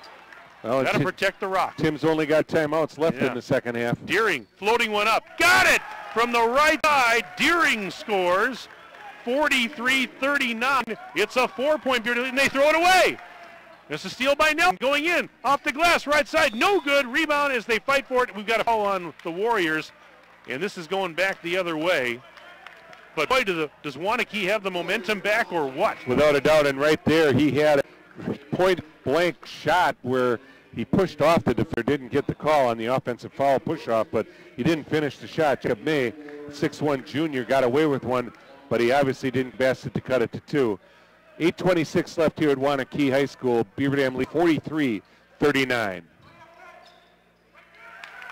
All right, full court pressure, but Schwanke takes a pass and brings it across. Throws it to the right corner. That's Adam Bird down there. Just checked back in. Now to Schwanke down in the corner. Dolly, he's double teamed and sends it up top between the rings for Bird. Out to the right sideline. Pass taken there by Schwanke. He'll drive to the left side. Schwanke. Now back towards the top of the key. Whips it off Bird, and he'll hand it to Nate Abel. Abel backing up near the mid-stripe. He's high on the right. Trying to get away from May. A little behind the dribble. Through a double team. Almost lost it. Picks up the dribble. He's in trouble. Looking for, now sends it up to Schwanke. Top of the key. Driving into the lane. Puts it up. In out. No good. And the defensive rebound pulled down by the Warriors. That was Keller. Keller again. Makes it back to Keller. Keller, top of the bubble. Gives it to May. Coming around from the left side. May pushes it right corner. With it is Nelson. Nelson. Pump fake. Still looking for help and flips it off to May again. Beaver Dam is, there's a three on the way from the left side. It's no good. And the carom grabbed by Magali, and now we've got an elbow on Magali after he secured the rebound, and the Warriors are going to get it back with 7 minutes and 17 seconds remaining. And you hear the Waunakee fans liking that, but my goodness. So that's a team possession offensive foul. So even though they're in the bonus, because it was team possession, they don't shoot the bonus. Waunakee, they inbound underneath their own basket. And here is a shot up, no good at the rim for Nelson. And my goodness, we've got bodies all over the floor. Magali was fighting for the rebound along with Jacob May. All right, this is getting really hot and heavy now. We're getting physical. Well, yeah, compared to the start, and I mean, either the refs need earmuffs or they just need to walk away because Dana McKenzie is just in their ear on every single call, and he's still not done as he's coming down on our end. Here's Farron, threw it away, pass intercepted, layup for May, and we've got a 2-point game, 43-41. The Beaver Dam lead is down to 2 with 7 minutes and change left in the game. They had a double-digit lead just a few moments ago. Well, at 12:52, it was 40-26. In 6 minutes, it's now down to 43-41. 15-3 run by Waunakee. Ouch. 6:45 left. Foul on the Warriors. Hand check. Yep, he's not going to like that. And Dana McKenzie is, he's giving the officials an earful again. They can do that on the football field, but they can't do it here in the basketball court. That's pretty obvious. So Beaver Dam inbounds ball. 7 fouls for Beaver Dam, 5 for Waunakee. 6:44 left here in the second with the boys. Boys are playing the first game. Girls next one. For 3. Oh, he missed it off the rim. And the read for the Warriors. Warriors can tie on this possession or take the lead with a 3-ball. Nelson sends it up top. Here's May. May's had a good second driving. Foul on, I think they might get Magali here. Farron, nope, I think they're going to get Farron before. Yep. 3. Yep, Cade Farron with the foul. And Jacob May, who now has, well, he's got 8 points in the game, 7 of them here in the second half, will step to the line. And he will shoot 2. The front is missed short. Well, he's been aggressive, there's no question. Yeah, yes. First half it was Josh Block on the glass, but in the second half, Jacob May has been taking it very strong to the... Second free throw is good. And it's 43-42. The Beaver Dam lead is all the way down to 1. And now a turnover. Stepped on the line. Bosch got double teamed, trying to bring the ball up the floor and stepped on the sideline. And this is just kind of unraveled here for the Golden Beavers over the last 5-6 minutes. 8 turnovers in the second half for Beaver Dam, 1 for Waunakee, and they've been efficient on offense, and that's why they're in the game. 16-3 run here in just over 6.5 minutes. Beaver Dam's got to dig down deep now.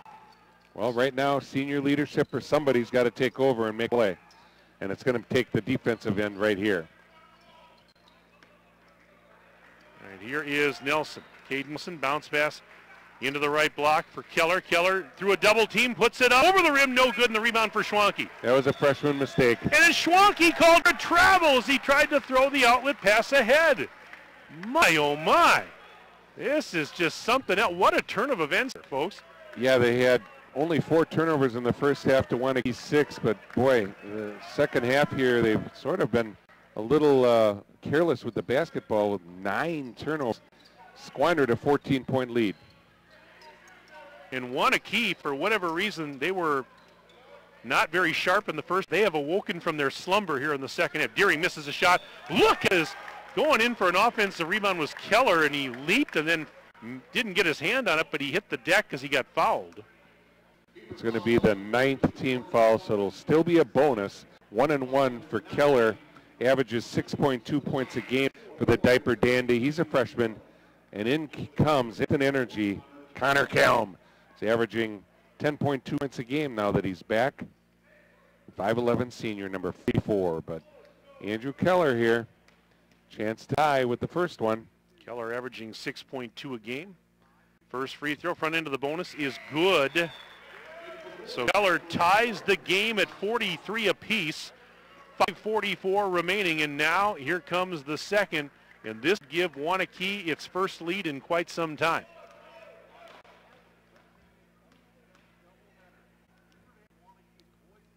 And the next one's on the way. It's good. Got a good stroke for a young man. 44-43, Waunakee now in front. Beavers break the press, and a pass tipped away from behind, out of the hands. Was it Kelm that had it? I think he did. Now at the other end, here's Keller catching a long pass, puts it up, got it with a hand. Keller scores. Timeout, Beaver Dam. Brought to you by Reed Chrysler Dodge Jeep Ram. Let our family take care of your family. Back in 1 minute, WBEV and DailyDodge.com.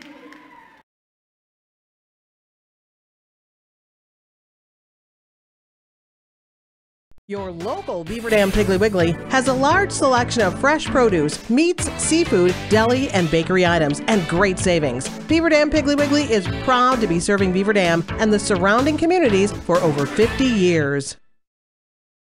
We just got our new Tempur-Pedics in. Oh my gosh, they feel so amazing. I can't even describe. If you're a warm sleeper, you lay down and it's like heaven. Honestly, a lot of people are very warm sleepers, so these new Tempur-Pedics are even cooler, if you can imagine, than the other models.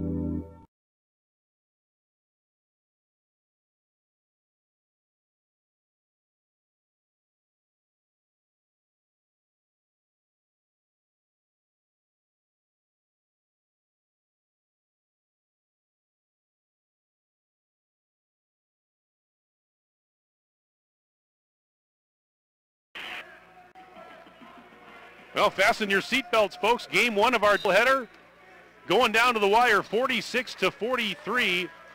Waunakee now in front of Beaver Dam by 3. It's Beaver Dam inbounding on timeout. And what was it, a 20-3 run for Waunakee here? That is correct. From 12:52 down to 5:27 mark.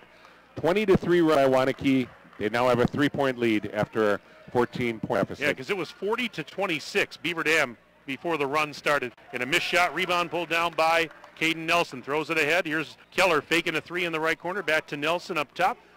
They'll swing it around the horn left side. Bounce pass down to the baseline for Keller. Keller to the corner.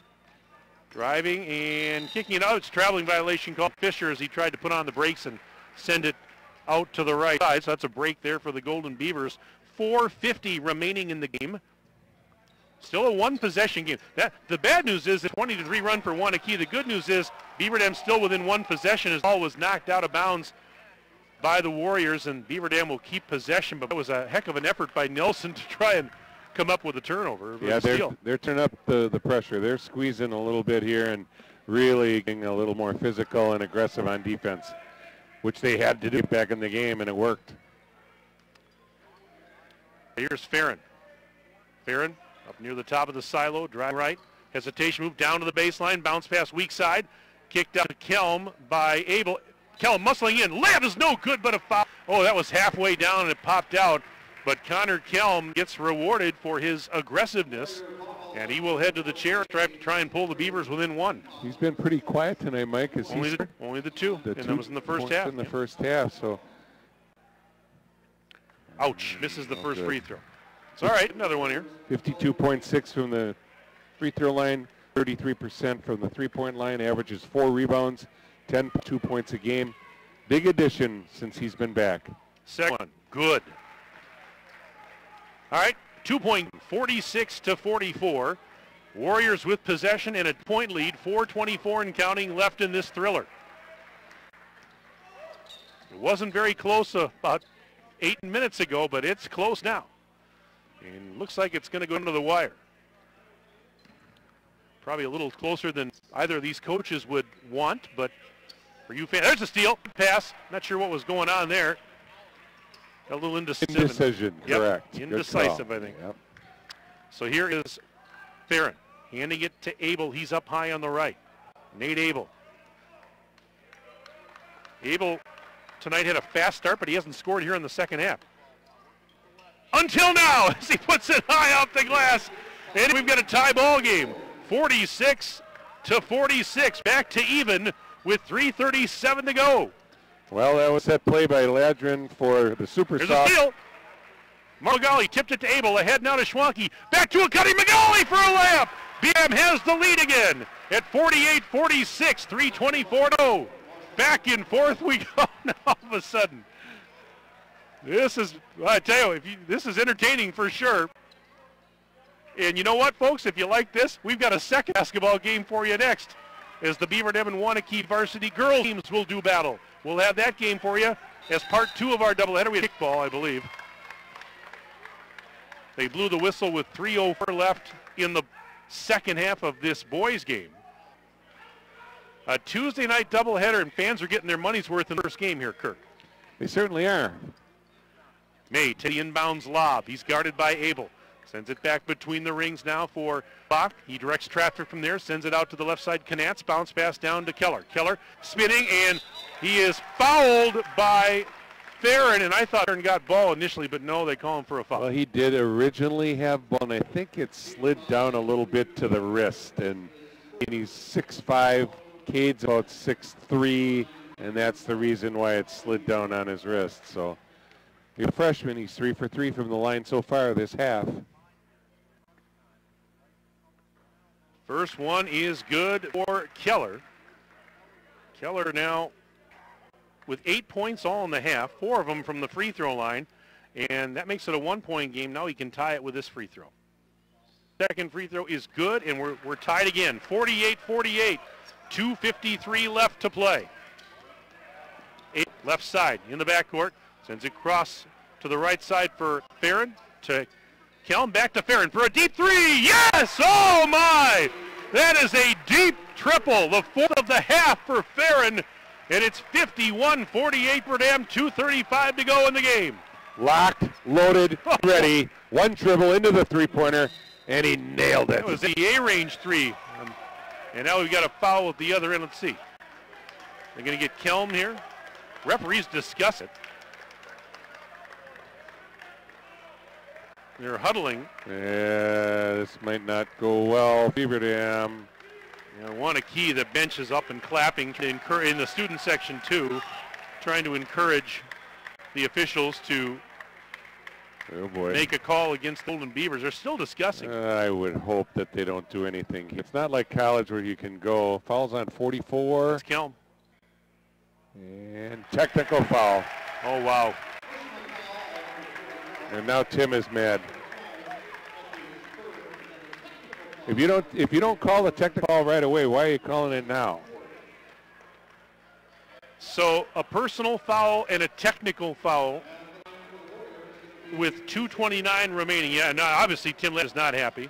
Well, without a doubt. So here's Jacob May at the free throw line to shoot the technical. Good. First one is good. So it'll be free throws and then possession for Waunakee.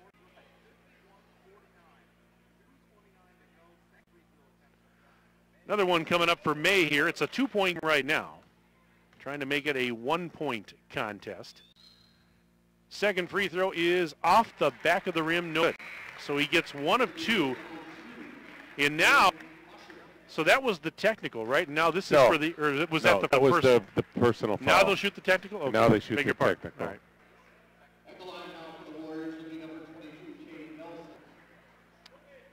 Caden Nelson will shoot the technical. So May hit 1 of 2 for the personal foul.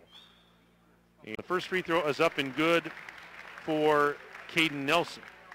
Now we've got a 1-point game. He can tie it with this second throw, and as I said, then the Warriors will get possession.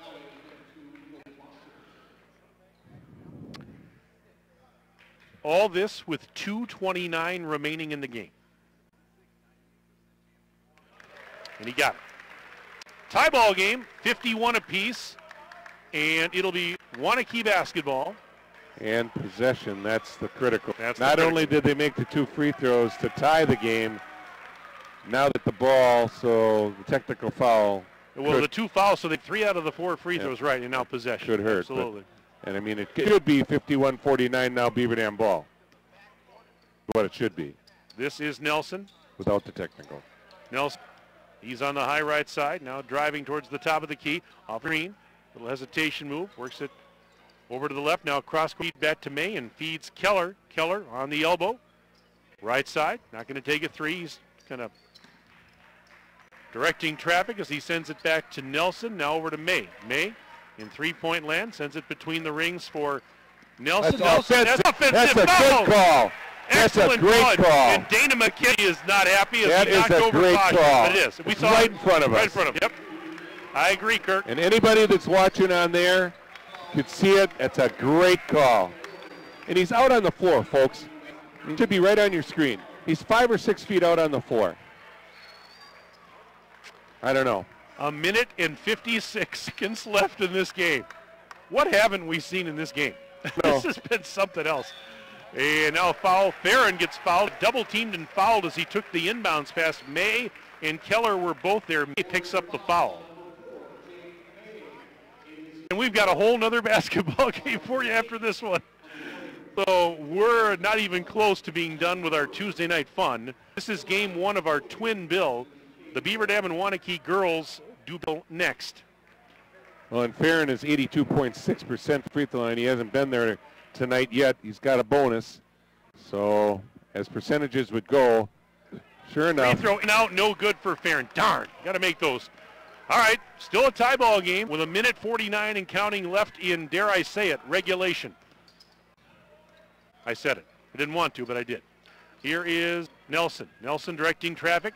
Going down low on the right. Now puts on the break. Off the glass. It's no good. Offensive board. He got his own rebound.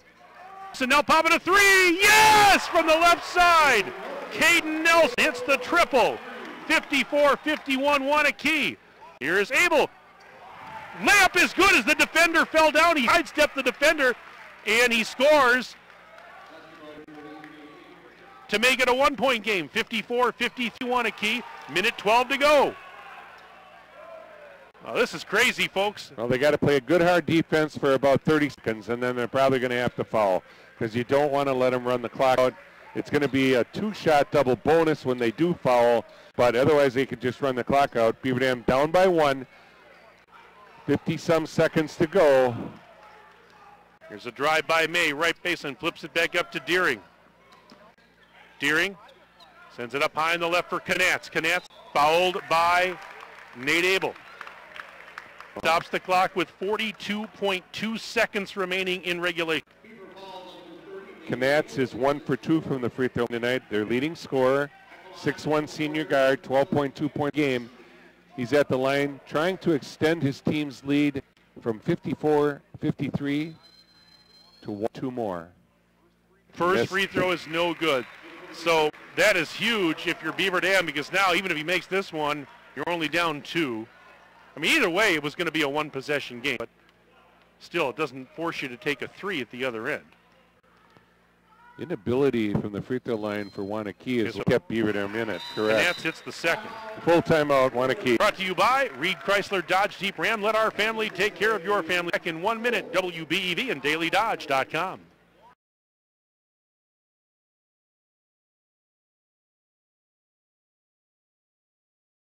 Your local Beaver Dam Piggly Wiggly has a large selection of fresh produce, meats, seafood, deli, and bakery items, and great savings. Beaver Dam Piggly Wiggly is proud to be serving Beaver Dam and the surrounding communities for over 50 years.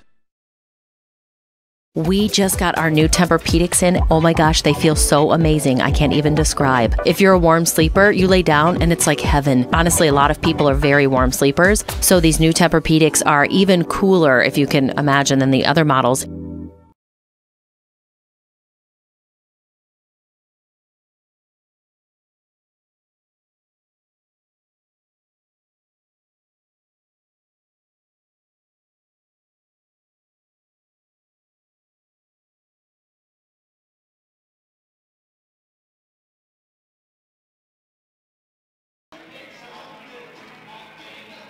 Alongside Kirk Hall, Mike Tronson back at Waunakee High School. We have 42.2 seconds remaining in the second half of this boys varsity basketball game. Badger North Conference tilt. It has been a dandy. And right now, under a minute to play, it's Waunakee 55, Beaver Dam 53. And as we come out of the timeout, it'll be Beaver Dam inbounding. Boy, remember when it was 9-6 in the first half? Yes. And we didn't know if they were going to get double digits, but all right, 40 seconds left. Beaver Dam needs a basket or free throws. Over to Abel. Abel pushes it over to Schwanke. He'll cross the timeline. Schwanke inside the center circle. Working the right side now is Schwanke. He's going to go baseline. Out to Farron for 3 in the lead. Off the rim, no good. Offensive board. Schwanke back to Farron. Over to Schwanke. Right side. 20 seconds left. Beaver Dam is down 2.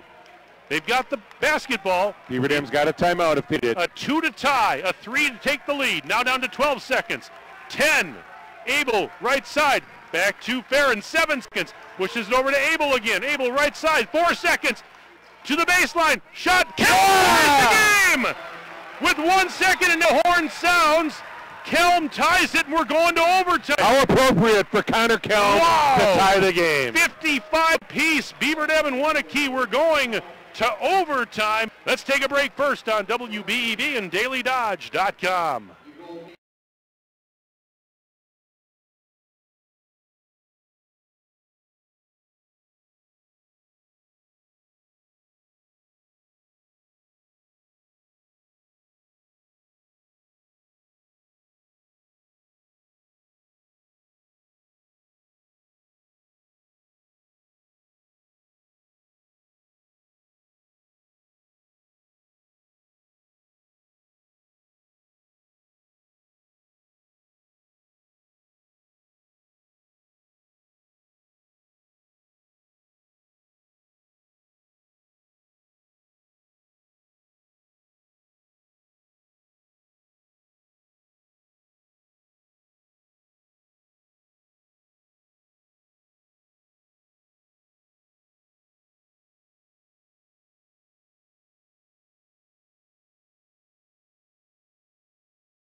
A 4-minute overtime period is now right here at Waunakee High School.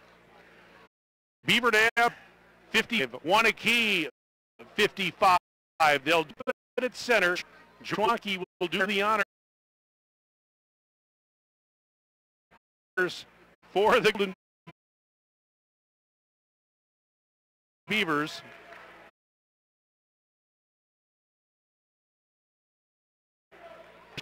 It up in the tap. and has possession to start. And remember, at this game, we'll have another game. The Beaver Dam and Waunakee Girls Basketball teams will hit the court. And obviously, Karen in the run. He won. Karen with 5, and now overtime this game. And he had the big assist game, so Kate Barrett stepping up like a senior should. Absolutely incredible. And now on the whistle. ground. Yep, on a foul. They're going to get it on Kelm. And I think he fouled out.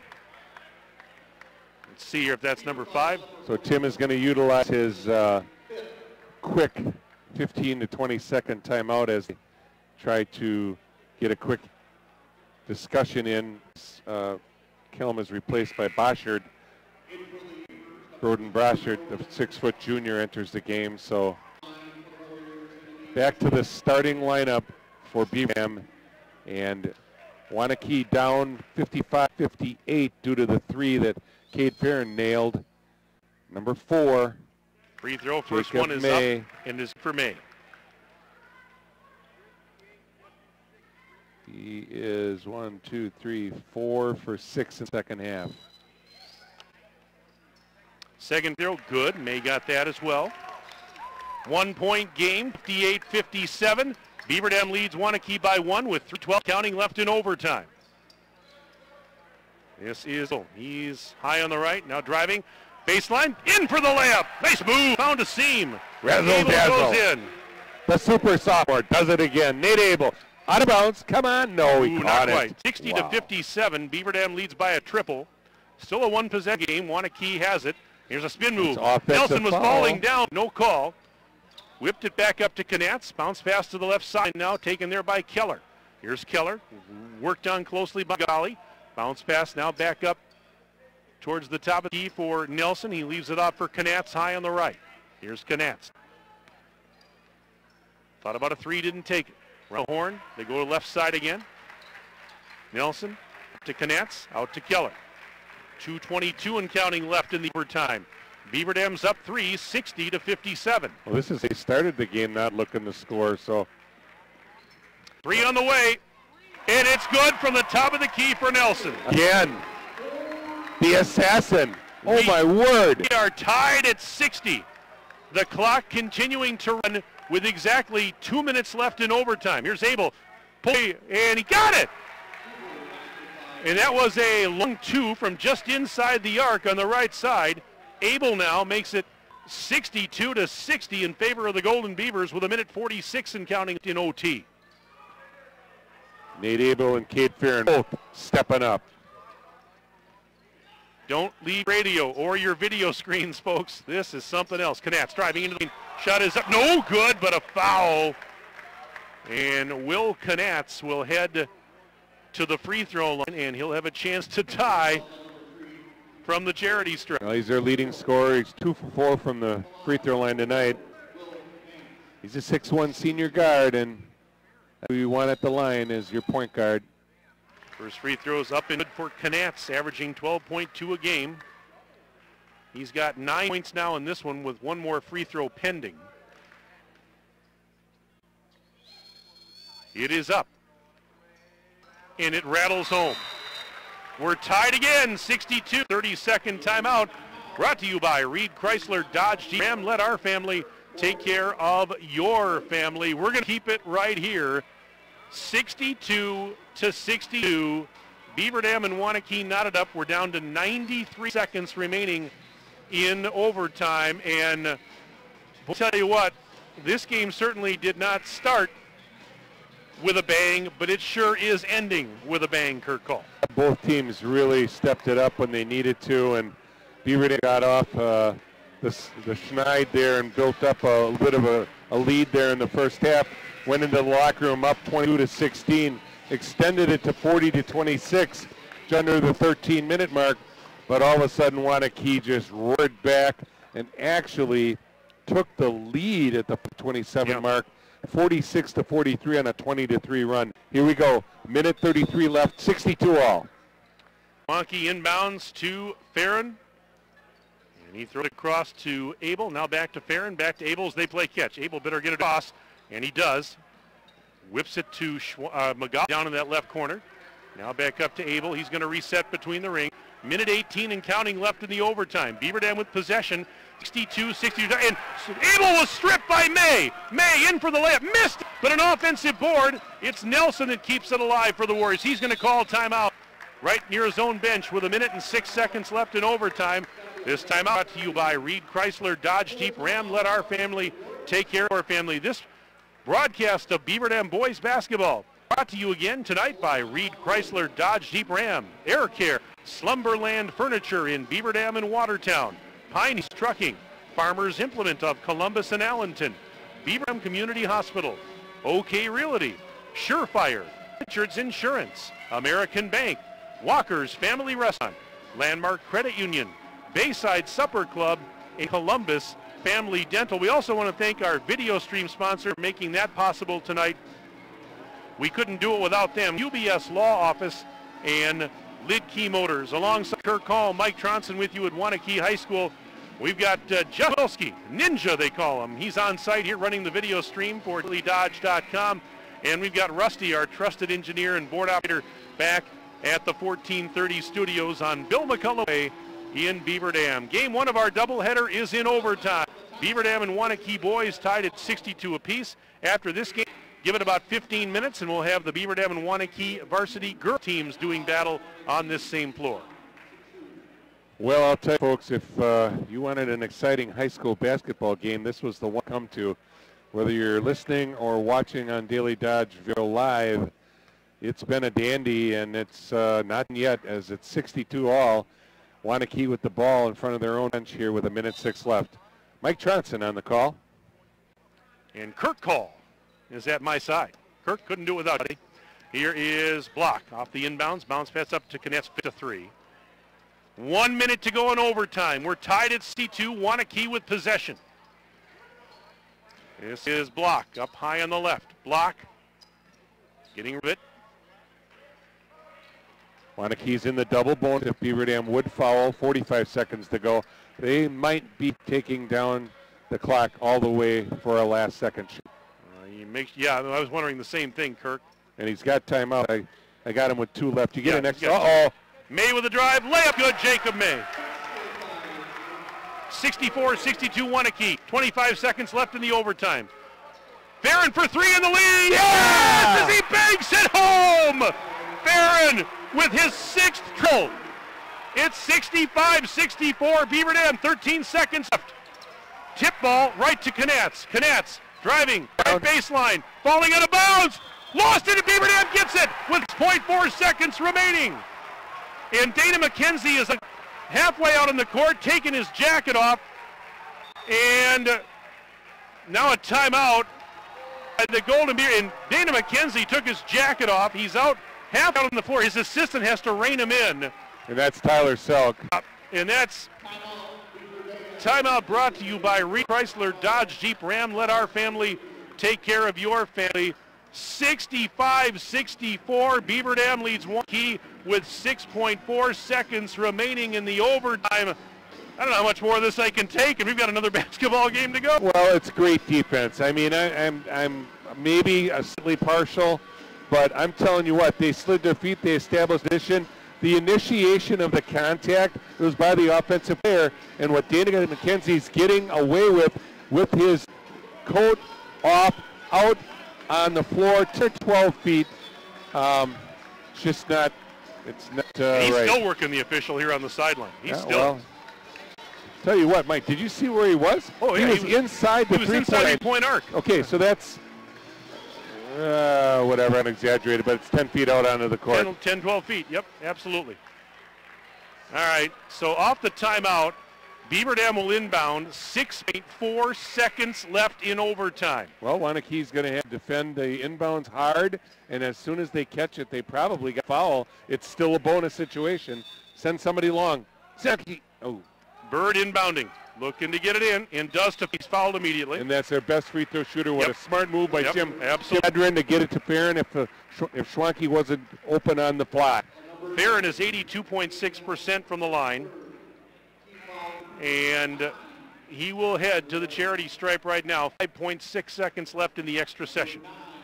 And a good substitution to bring Marshall McGauley back into the ball game. McGauley was out because he was a rebounder and probably not as good a free throw shooter or ball handler. First free throw. Yes. Good. That's money for Cade Farron. And wow. This one will make it a 3-point lead, which forced them to take the three. Now, does Tim Ladron foul on the way up the court or not? That's a good question. That is a question. And there'll be no post-game interview, so don't know what he's thinking. Get in there. Good. Second free throw's good. And a timeout, Waunakee. 5.6 seconds left in overtime. 67-64. Beaver Dam leads by 3. This timeout brought to you by Reed Chrysler Dodge Jeep Ram. Let our family take care of your family. We will keep it here. This has been a doozy. Right now, Beaver Dam up 3. Well, and a chance to finally get the Waunakee monkey off their backs. Poetic justice. You know, Connor Kelm, he's fiery. He fouled out tonight. Didn't have his best game, but got the biggest hoop needed on a great pass from Farron. And that tied the ball game to send it into overtime. And I'll tell you what, I know he's probably going to feel the worst for his actions were that called the technical foul to make the situation go from lead to a tie game and then a deficit with a great play made down the stretch by both Farron and Helm, both seniors. Outstanding. 67-64. The Golden Beavers lead the Warriors by 3. We have 5.6 seconds to go in overtime. Another timeout, back-to-back. Wow. This timeout also brought to you by Reed Chrysler Dodge Jeep Ram. Let our family take care of your family. And again, we'll keep it here. Beaver Dam and Waunakee played earlier this season. That was back on December 11th. We mentioned that Waunakee was 12 of 13 from three-point land in the first half of that game. They went on to win it 68-51. If you would have told me that they were both going to get to the mid 60s when it was 9-6, yeah, I would have said, boy, you got snow in your face. Well, I tell you what, Waunakee outscored them in the second half tonight, 39-33 to force overtime. But talk about hot three-point shooting for Beaver Dam in the second half overtime tonight. And Cade Farron leading the way. He's 6 triples. He had 4 triples in the second half, 2 more here in the overtime. And it's a big reason Beaver Dam may be able to pull this one. Well, here we go, 5-6 seconds left, but here's the question. Do they foul or do they play good defense? Do they let him get the chance for a three-point play? Waunakee throwing it in, and it's Keller, 4 seconds, 3. They go to the side. It's tipped by Schwanke. No way. 3 at the horn. It's no good, and Beaver Dam wins it. Block missed the 3. The Golden Beavers win in overtime, 67-64. Beaver Dam finally gets a win over Waunakee. It took an extra session to do it, but the Golden Beavers are victorious. What a ball game and what a finish. That's incredible. Wow. Outstanding performance by the Beaver Dam boys basketball team and Coach Tim Ladron and his staff. Well done, well done. Connor Kelm with the tying basket to send it into overtime, and Cade Farron lighting it up from three-point range, Mike. Let's take a break. We'll come back and wrap this one up and get you ready for the second part of our doubleheader right after this week on 1430 WBEV and DailyDodge.com.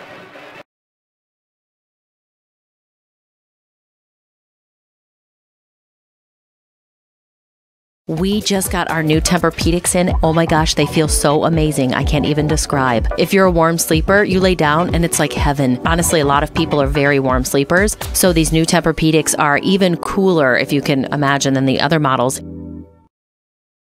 Your local Beaver Dam Piggly Wiggly has a large selection of fresh produce, meats, seafood, deli, and bakery items, and great savings. Beaver Dam Piggly Wiggly is proud to be serving Beaver Dam and the surrounding communities for over 50 years.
And welcome back inside the field house here at Waunakee High School.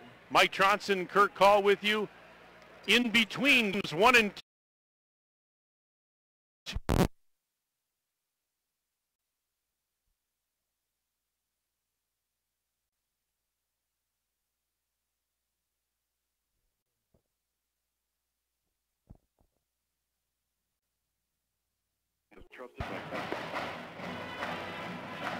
Hello? Yeah, we're off the air.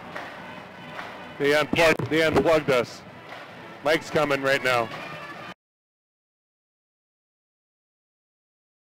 Oh, hang on here.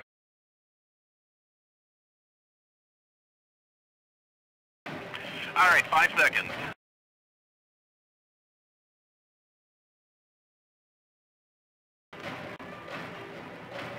We apologize, folks, for the technical difficulties. We got knocked off the air momentarily. 67-64, the Beaver Dam boys a winner in overtime. Knock off Waunakee. We're going to bring up Tim Ladron here to the broadcast. He's a little excited, folks. Yeah, he's a little excited. I got to get the microphone ready here. Hang on. Oh, my goodness. Let's see here. There we go. Tim, you're not excited or anything, are you? Congratulations, my friend. Emotional roller coaster that baby was. I'm super. I've said a lot with these guys. They're tough. They're mentally tough. They're not afraid of things. They're competitors. It certainly looked bleak for a little while there when they made that big run, but our guys stuck to it. Made some big plays down the stretch. Got some big stops too. And super proud of our guys, obviously. Well, he didn't score a lot tonight, and he fouled out, but he got the biggest basket of the game to send it to overtime, and that's Connor Kelm. Yeah, we had a timeout in the bag, though, but we had Nate and Cade with the ball, and so I was happy where we had it. And Nate made a big play, got to the lane, and Kelm with a great cut. And, talked about his athleticism before, and not many guys are going to go fit that one the way he did. But a big play by Cade Nate to get that thing started and get us into the overtime. Well, last time you played him, they had a lot of threes early that hurt you. Tonight, you guys heated up three-point land in the second half and overtime in Cade Farron. My goodness, on fire. Yeah. 6 triples in the second half and overtime. He was monstrous. When he gets going, and we trust him, and we ran that one set for him before the layup in overtime, and he had an open look there. Yep. And just missed it, but he got the rebound, and that's how we ended up getting that play at the end. But he's been pretty big all. He's been all year. I mean, he's Mr. Steady for us. He's the guy we rely on a lot, and big shot. Hit some big shots in the second half and in overtime there. Well, Cade Farron's got to be the MVP. I said Bosch and Farron don't score in the first half. You're up by 6. Bosch comes out, hits a 3. Farron comes out and hits his first of a ton of them. Cade Farron obviously is coming over for spaghetti dinner at the Ladger place. Right. I'll tell you what, he is the MVP of the night without a doubt. What a great win. So proud and happy that Connor got the basket to redeem himself. Poetic justice. Whatever was called was called. But Dana McKenzie, boy, I don't know. And let's not forget, too, early on this game, I had commented that your bigs, I'm talking about Magali and Shunky, they got you going early. They were big early in this game. Magali had 10 of his 12 points in the first half, and that was key to get you going early. And they did a good job of what we wanted to do defensively against them. We were kind of playing over defense there. We're trying to keep Marshall inside against those post players. They did a really good job. And Jordan, too, defensively.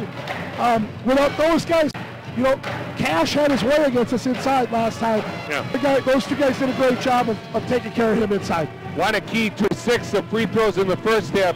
16 of 20 in the second half. That's what kept them in the ball game, but also your 11 turnovers. You're not happy about, but again, the resiliency, the toughness, the determination, and really the grittiness to get it done when you needed it showed me a lot of impressive stuff, Coach, for your staff to get to these kids to this level. Thank you. I appreciate it. As a huge, one of the ones, you come to the battle. In order to be a big dog, you got to beat these guys. We did it on the road. We're awfully proud of our guys. It's obviously a big win for us. Go enjoy this one, Tim. Thanks for coming up here. Appreciate it very much. 4th win in a row. You're 5th out of the last 6. Your only loss has been to Kimberly. Keep it, Tim. Great job. All right, that's Tim Ladron, head coach of Beaver Dam. A little loud in here with the pep band right now, but Beaver Dam boys getting a win, 67-64 in overtime over Waunakee. Let's take a break. Back more after this on WBEV and DailyDodge.com.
Welcome back to Waunakee. Mike Tronson with you as we continue in between games 1 and 2 of our doubleheader. The Beaver Dam and Waunakee girls will be doing battle here shortly. But I'm going to give you some final individual scoring numbers from the Beaver Dam boys' overtime victory over Waunakee, 67-64. For the victorious Golden Beavers, they were paced by who else? Cade Farron, 20 points, including 6 3-point baskets. Farron was the leading scorer in the game tonight. He had 20. Other players in double figures for Beaver Dam. Marshall Magali with a dozen, 16 for Nate Abel, and 11 for Jordan Schwanke. So Beaver Dam with 4 players in double figures. Connor Kelm pulled out, but he had 5 points, including the bucket at the end of regulation to send it to overtime. Broden Boschert with 3 points tonight for Beaver Dam. He had a triple in the second half. Meanwhile, for Waunakee, they were paced in this game by Jacob May, 14, Will Knatz and Caden Nelson with 10 points each. 9 points for Andrew Keller, another 7 for Josh Ash, 5 points for Zach Deering, Casey Fisher with 5, and it was Josh Block with 4. So the win, Beaver Dam goes to 11-6 on the year and 5-4 in the Badger North. Waunakee now 10-6 overall and 5-4 in Badger North play. Let's take another break. We'll come back, get you ready for the second half of the doubleheader of the Beaver Dam and Waunakee Girls right after this break on WBEV and DailyDodge.com.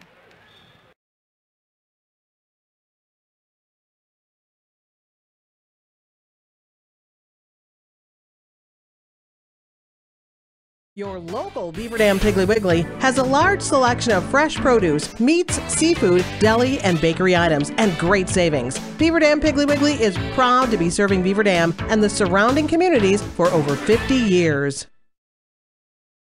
We just got our new Tempur-Pedics in. Oh my gosh, they feel so amazing. I can't even describe. If you're a warm sleeper, you lay down and it's like heaven. Honestly, a lot of people are very warm sleepers. So these new Tempur-Pedics are even cooler, if you can imagine, than the other models.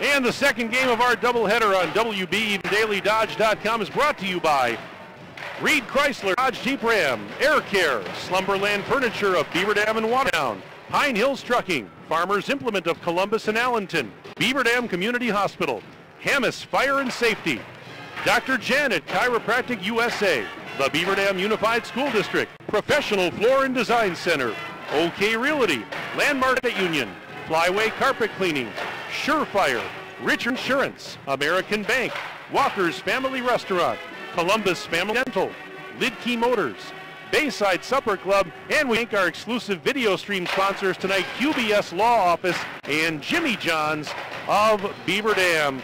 The varsity girls game about ready to start. It's Beaver Dam and Waunakee. And the Golden Beavers 18-1 overall, perfect 11-0 in the Badger North. Waunakee comes in at 10-8 on the season, 6-4 in the league. And tonight, Kirk Call with a win.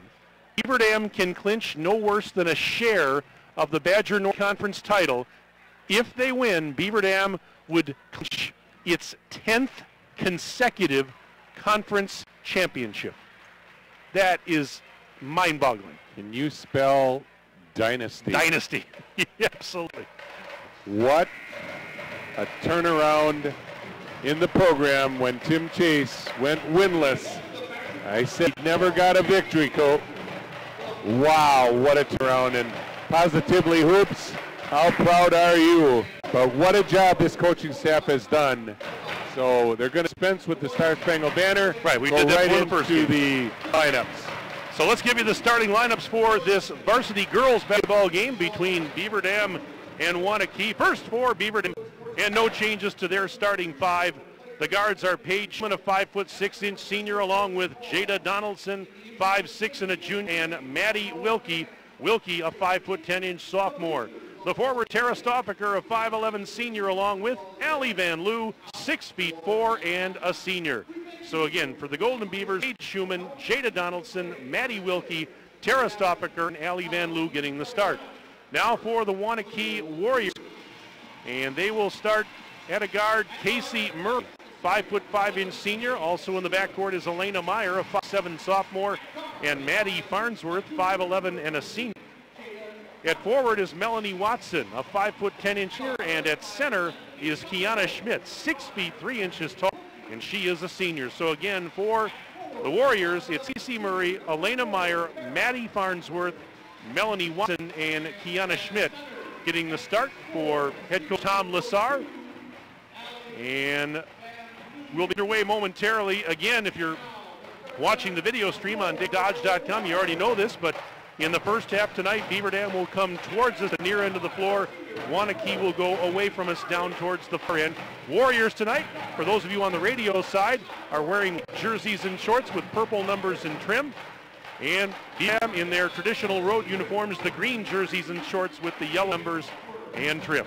Well, thank goodness for the purple numbers, huh, Mike?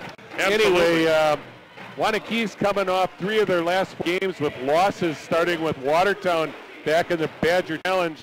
Then they handled Sauk Prairie quite well. But the big thing is they lost to Baraboo the other night.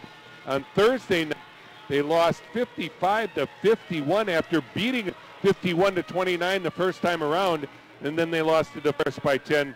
But Beaver Dam, again, no one's on their level. I look at this game as, again, being another dominating performance by Beaver Dam, hopefully, and then get out of here and hopefully get home safely. But what a big win for the Beaver Dam boys, and now we're set for the girls. And a great, outstanding free crew tonight. All right, so here we go. And this game is underway. Beaver Dam wins the tap. And they'll bring it into the front court. This is Jada Donaldson. Into the post for Van Loo. She banks it off the glass. It's so good. And the rebound pulled down by Kiana Schmidt. Give it to Maddie Farnsworth. Farnsworth ahead. Beaver Dam out in man-to-man defense as usual. Here's Casey Murray. Murray at the top of the key. Sends it back for Maddie Farnsworth. Farnsworth looking off now for Melanie Watson. Watson driving against Stoffaker. Right baseline. Puts it up over. Missed the shot. Offensive board kept alive by the Warriors. And we've got a whistle. What do we got? 3 seconds. Traveling, pardon. So the turnover will give it to the Golden Beavers. We've played 34 seconds, no score as of yet. And here come the Golden Beavers with Paige Schumann through the center circle. Sends it to the left side. Donaldson takes it out there along the sideline. Now bounce pass to Maddie Will, double team to Van Loo, cross court to Schumann. Schumann driving inside the free throw line. Nice pass down Loki underneath the basket. Double team there. Bounce pass is intercepted by Murray. Now she was in trouble. Didn't put enough mustard on that pass. It was intercepted by Case Murray. Now here's Elena Meyer. Meyer stripped by Donaldson. He's going back in all alone for a layup. Count it on the right side. Donaldson gets the Golden Beavers started. It's 2-0 Beaver Dam. 1 minute and seconds gone by first half. Well, I was about to comment that Elena Meyer is being guarded by the most toughest defender amongst girls in the state. And Best defender in the state of Wisconsin. That's Absolutely. Jada Donaldson. So I always like to watch who Jada's assignment is. And well, Elena Meyer, the 5'7" sophomore, leading this team in scoring with 14 points, but just got stripped by Donaldson. She's a thief. If you disagree with me, folks, and think there's somebody out there in the state of Wisconsin a better defender than Jada Donaldson, I want to know who it is. Here's Stoffaker for 3, right corner, off the rim, no good. And the rebound was tipped by Meyer to Farnsworth, and she'll give it right back to Meyer. I'm serious about that. I believe Jada is unparalleled. She's no equal. She's a lockdown guard defender. I mean, she's not going to guard somebody in the post generally, but you're right. She is, for anybody that size, she is quick. It's incredible. And she is amazing. All right, approaching 2 minutes gone by. Here's Farnsworth. Blocked by Van Loo, and she takes it away. Throws it to Schumann. Schumann out to the left side for Wilkie. Wilkie spotting up for 3. Bullseye! There it is. Maddie Wilkie with another 3. And I read this week she is number 2 in the state now for the 3-point challenge that they do at the state tournament in Green Bay every year. That is correct. Here's a ball knocked out. Stoffaker was trying to save it for Beaver Dam, but it's going to stay on. It's going to stay Waunakee. 15:43 left in the opening half of play. Game 2 of our doubleheader. Right now, the Beaver Dam girls with a 5-0 lead over Waunakee. And she's 40 for 82, and 41 for 83. She's just under 50%, second in the state in Division II. And she's a sophomore. Well, she's a special individual. There's just no She's a around super it. sophomore. She is, That's a good way to put it. She is an unbelievable talent. And she's playing with a lot of other unbelievable talents, that's for sure, on this loaded Golden Beaver team. There's a drop off the glass, no, but a foul. Melanie Watson will head to the free throw line to try and get the Warriors on the board. 5-0, they trail early. We've played 2 minutes and 37 seconds of the first half. Watson's a 5'10 junior, 62% from the field line. She averages 6.1, misses the first. She's 1 for 3 from 3-point, so she's not really a threat from the arc. And we'll get one more free throw. Another attempt here. 5-0, Beaver Dam Girls. 5-1 as the second free throw rattles home. And it's now a 4-point Beaver Dam lead. And Schumann works the high left side, picked up defensively by Meyer. Schumann to the top of the key, sends it around the horn right side. Wilkie for three in the corner. In and out and back in again. Maddie Wilkie, her second three. She's doing her Cade Farron impersonation here off the bat. And it's 8-1 Beaver Dam. We're 3 minutes into the contest. Wilkie tipped a pass, stole it. Actually, it was Donaldson got the deflection. She'll go in for a layup. Counted with a right hand. Yep, Donaldson scores. Timeout. Waunakee brought to you by Reed Chrysler Dodge GM. Let our family take care of your family. Back after this break, WEV and DailyDodge.com.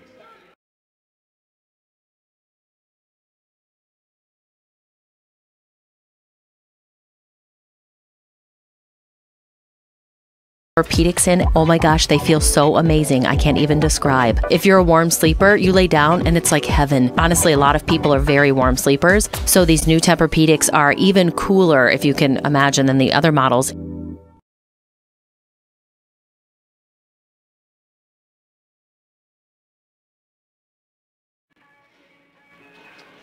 Well, Beaver Dam, as they've done so often in the past, has jumped out to a big lead early, Kurt Cole. Well, Maddie Wilkie getting it down from the arc. 42 out of 84. She's now at even 50% on the season. Second, and another turnover. Waunakee throws it away. 5 already, and we're just barely under 3 minutes into the ball game. They are frazzled, and Beaver Dam do that to you in a hurry. Substitution here for Waunakee as Caitlin Keselowski, 5'16", comes in. Also on the floor for Beaver Dam, Natalie Jens, 5'6", sophomore. 2-3 zone by Waunakee. Sorry, Mike. That's all right. Jens is usually one of the first off the bench. What for a Beaver pass! Dam. She gets the pass down low on the left doorstep for an easy layup. The pass was very pretty. So was the bucket by Jens to make it 12-1 Beaver Dam. Donald, great court vision. Little French pastry by Jada. Here come the Warriors down 11, and we're not even 4 minutes into the game. Farnsworth driving through traffic right side. High off the glass, missed the shot. Rebound tipped out, and Donaldson grabs the deflection. Goes it to Wilkie. Wilkie to the right corner. Schumann not going to take a few over Brooke Ely, the 5'8" junior that had checked on. Now Wilk, the baseline bounces. Weak side! Layup, count it! Natalie Jens, but what a gorgeous assist from Wilkie. What do you think about the two super softs? They get to play together the next 2 years yet, but they get a lot more basketball this year. What a pass! 14-1 Beaver Dam. Yep, and another timeout brought to you by Reed Chrysler Dodge Jeep Ram. Let our family take care of your family. Back after this, WBEV and DailyDodge.com.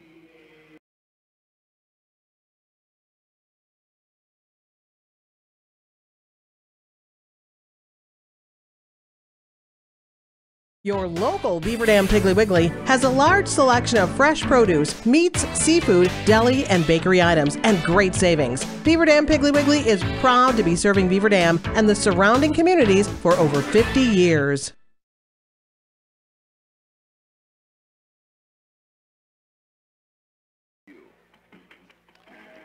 Mike Tronson, Kurt Call back at Waunakee, part 2 of our doubleheader. The girls are on the floor right now, and Beaver Dam has a 14-1 lead over Waunakee. 14:44 to go in the half. Farnsworth throws it ahead and throws it out of bounds. She was trying to lead her teammate Keselowski, but Keselowski not able to catch up with that pass under Warrior turnover. And now more sub here as Van Loo comes back on the floor for Beaver Dam, and also on the floor is Carly Burkhart, the 5'8 junior, who you affectionately call the microwave. The microwave. 'Cause she can heat it up in a hurry.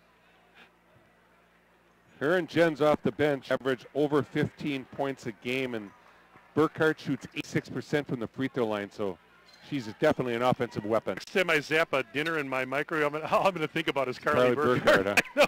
And Burkhart actually passed one off her fingertips and out of bounds. So, yeah, the next time I'm making my hungry man for lunch, I'll be getting of Carly Burkhart. That's a very appropriate, though, Kirk. It's true. And again, people, this is very affectionate. I mean, compliment. Absolutely. I think folks know that. 1v1 half-court trap by Beaver Dam. All right, here is Ely. Going cross court. One hop pass. In a three-way, it's off the rim, no good for Murray. Offensive board, and stolen, though, at the last second by Wilkie. Back the other way, Wilkie. Flip one up with the right hand and makes it look easy. Maddie Wilkie.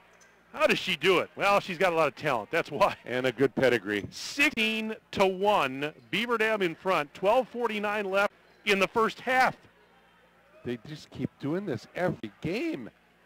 And here is a bounce pass, weak Nice. side, and a foul here is, all right. is Robin Ryan, a 5'11 sophomore who would check on, gets fouled. I said this to you on the drive over here, Kirk, and I'm gonna talk about it now.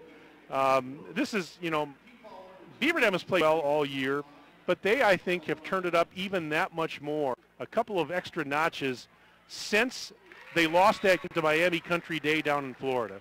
I talked to head coach Tim Chase, as the first free throw was good, by the way, for Ryan. He said that after that game, the loss to Miami Country Day, they took the team out to dinner that night down in Florida. And here's the second free throw. It is no good. He said they went out to dinner. He said the girls were silent. He said they barely talked. They were so disappointed that they didn't win that game. They wanted to win that game so bad. And I think what that did, Kirk, is it fueled their fire that much more. And now they have come out since they got back to Wisconsin, and they have been even more down. And they're working right into Van Loo for an easy layup to make it 18-2. But what I'm saying is, they've always been a team that, has a lot of drive to win.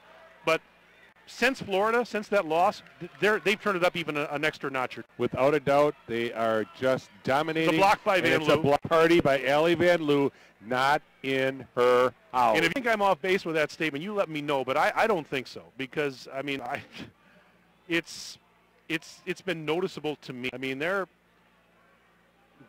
beating teams for the second time around, but they're dominating even more so than maybe they did the first time around through the first part of conference play. They generally appear to me to enjoy playing this defense. They do. It's fun to watch because they're all working so hard. They take it personal if somebody scores a basket on them. Ryan missed the shot wide left. Rebound is grabbed by Donaldson in the land of the Giants. Jada Donaldson comes away with the defensive rebound. Throws it to Burkhart.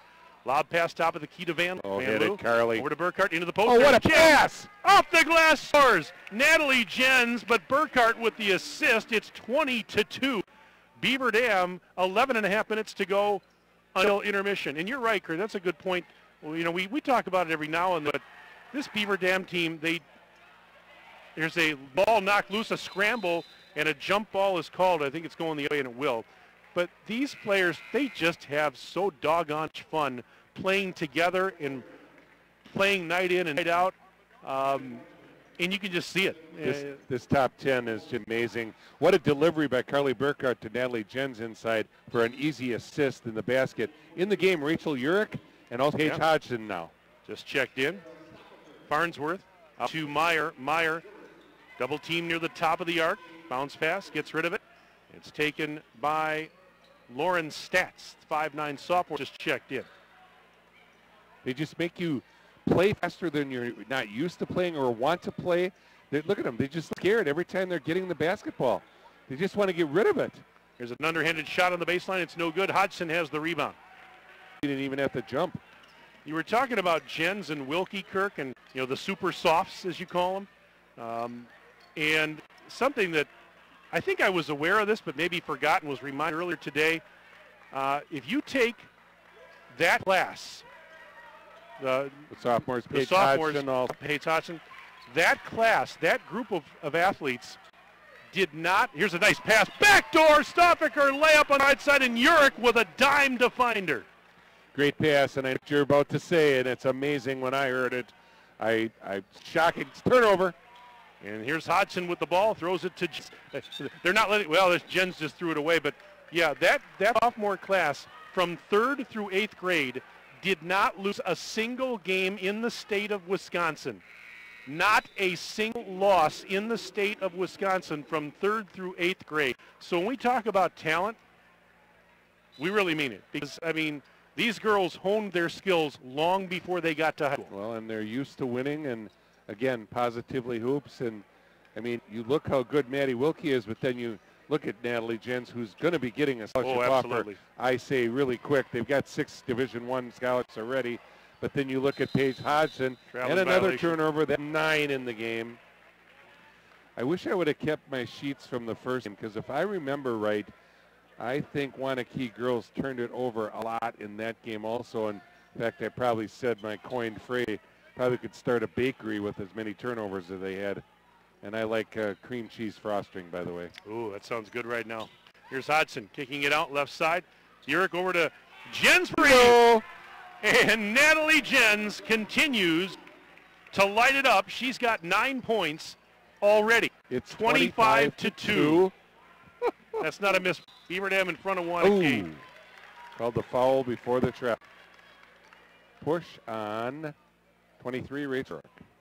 How many times do I have to say it? To me, Beaver Dam is the best girls team in the state, regardless of division. They continue to show it night in and night out. And if there's anybody who can slow them down, especially in the postseason, I'd like to know who it is. We'll see what happens. I didn't have a lot of time in pregame because of the back-to-back games and talking to Sladden, which was so well-deserved. And congratulations to the boys in the overtime win. I checked it out. They're second in the state in scoring. In the state, that is, at 71.1. How many running clocks have we had? Or they'd even had more points. La Crosse Aquinas is the leading team in the state. They give up 71. I'm sorry, they give up 83.5, score 71, which is second in the state. Elena just missed the first free throw. Their team shoots 43% from the three-point line, 144 for 3-3, 43%. Second free throw for Meyer. Good. She got 1 of 2. By the way, we're almost halfway through the opening stanza. Beaver Dam has not allowed a field goal yet. It's 25-3. Beaver Dam on top of Waunakee. The Warriors don't have a field goal yet. Stoffaker passing up a 3. Now a step back 3. Off back of the rim, no good. And Farnsworth secures the defensive rebound for the Warriors, and a bounce pass to Elena Meyer. Now back to Maddie Farnsworth. She races ahead, pushes it off left side. 3, and now a shot is up and off the rim, no good for Meyer. And the rebound down by Stoffaker. Here she comes. Well, it's pretty much one and done for Waunakee if they get a shot and don't turn it over. Wilkie open for 3 right side. What do you say? 3 is good for Wilkie. That's her 3rd triple. She's up to 11 points. The barrage continues. 28-3. Golden Beavers on top of the Warriors. 8:41 and counting left in the half. Wilkie trying to steal the ball. She knocked a pass loose and into the scorer's table. Waunakee will keep possession, but again, quick hands defensively for Wilkie and the Golden Beavers. 43 for 85 now. Now she's over 50%. Came in at 48.8. Now over 50%. 3 for 3 in the ball game. Maddie Wilkie lit it up from long range. 28-3. Here we are in Waunakee, the only one in the world. This is a bounce pass by Ely, taken by Stats. Lauren Stats. Bounce pass out of trouble, and it's out of bounds. And back to the Golden Beavers. You know, I mean, we're talking so much in heaping so much praise on Beaver Dam, and rightfully so. But I'll tell you what, it's, you know, when you get right down to it, you know, me, Kirk, and I know you agree with me, it's just so much fun. It's such an honor to be able to watch this team night in and night out. There's Jens's pass tipped and stolen. And what they're doing is historic, really. Incredible, exactly. It's incredible, and you know what, folks, enjoy this while it's here. This doesn't come around. If ever, in a lot of places. You know, they played a team that had 9 Division I. That's hard for me to imagine. Steele, Donaldson. Another turnover, 11. Throws it ahead to Jens, going in right baseline. Ran a double team, sidesteps the defender, pass off the fingertips of Donaldson, and stunned by Waunakee. And look out, we've got a collision at the other end and a foul on Beaver Dam. And Doetzler, the 5'5" junior, got fouled, but was not in the act of shooting. That's the fourth team foul on the Golden Beavers. No fouls in the game yet on Waunakee. 7:51 left in the first half. Well, they started out in a 2-3 zone. Now they went to the 1-3-1 half-court trap, and they did cause turnover in the first time that Beaver Dam looked at it. So they're going to have to. Here's a three on the way. It is in and out, no good for Farnsworth. Offensive rebound. Schmidt. Yep, and now she's triple teamed on the baseline, gets it to the corner. And here's a drive by Doetzler, misses it, and the rebound for Van Loo. Throws it to Schumann. Schumann pushing it corner. Donaldson open for three. Here it comes. Off the rim, no good. Van Loo, they call her for a foul from behind. Are you kidding me? I thought she had ball. Nickel dimer. I mean, wow. I don't agree with that. Just because he's 6'4". Anyway, 28-3 here in Waunakee. 5 team fouls for Beaver Dam, none for Waunakee, as Mike just mentioned.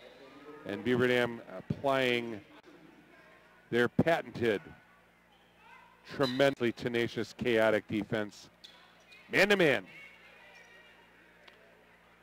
And a pass ahead to Farnsworth. The left wing side now drives through the center circle, and the foul, she got bumped crossing the timeline, and that's about the only thing that's wrong for Beaver Dam in this first half, is they've got 6 fouls with 7:13 left until intermission. Well, you know they've got offensive weapons. My goodness. They've got that one game I know we had 13 threes by 6 different girls.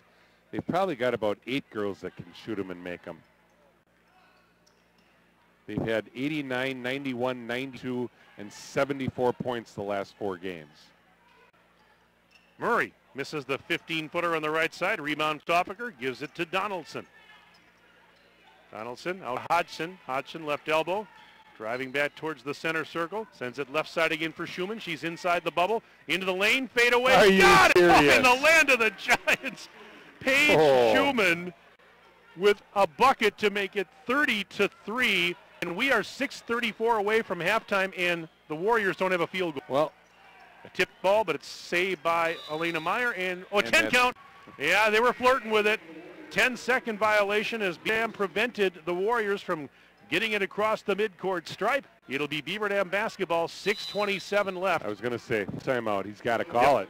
Brought to you by Reed Chrysler Dodge Jeep Ram. Let our family take care of your family. Back in 1 minute, WBEV and Daily Dodge. Dom.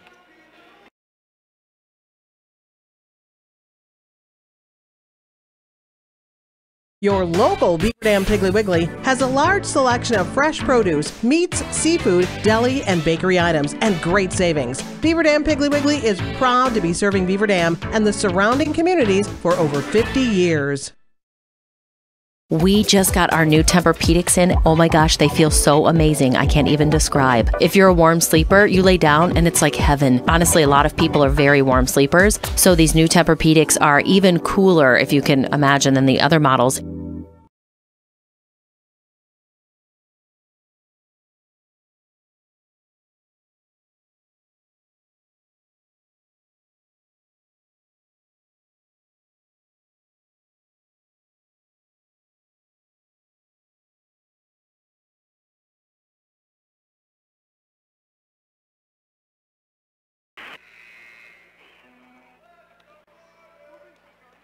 .6:27 left until halftime, and Beaver Dam will inbound off the Waunakee timeout. Right now the Golden Beavers lead the Warriors 30-3.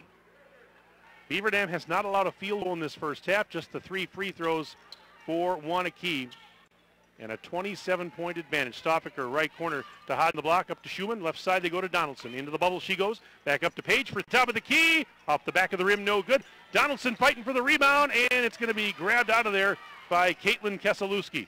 Donaldson almost had it too, but Keselowski ripped it away. Now here's Ann Doetzler.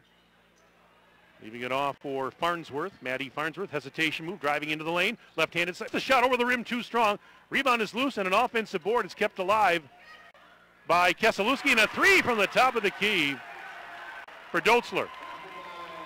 Well, they finally got their first field goal of the first half, just under 6 minutes. 30-6. Beaver Dam still up 24, even after that three by Doetzler. Burkhart for three. Bullseye from the left corner. Carly Burkhart says, I can do that too. 33-6. Golden Beavers on top of the Warriors. Pass to Farnsworth, missed the bunny on the left side. Starker has the miss. Back the other way she comes. Pull up Jay at the free throw line. In and out, no good. Tipped up by Donaldson. That's no good. And then another round for Kiana Schmidt. At the other end, Farnsworth driving side, and she is Offensive foul. Offensive foul, yeah. She ran into Tara Stoffaker, and they call her for an offensive player control foul. So with 5:05 left until halftime, it'll go back to the Golden Beavers. Subs coming in on both sides here.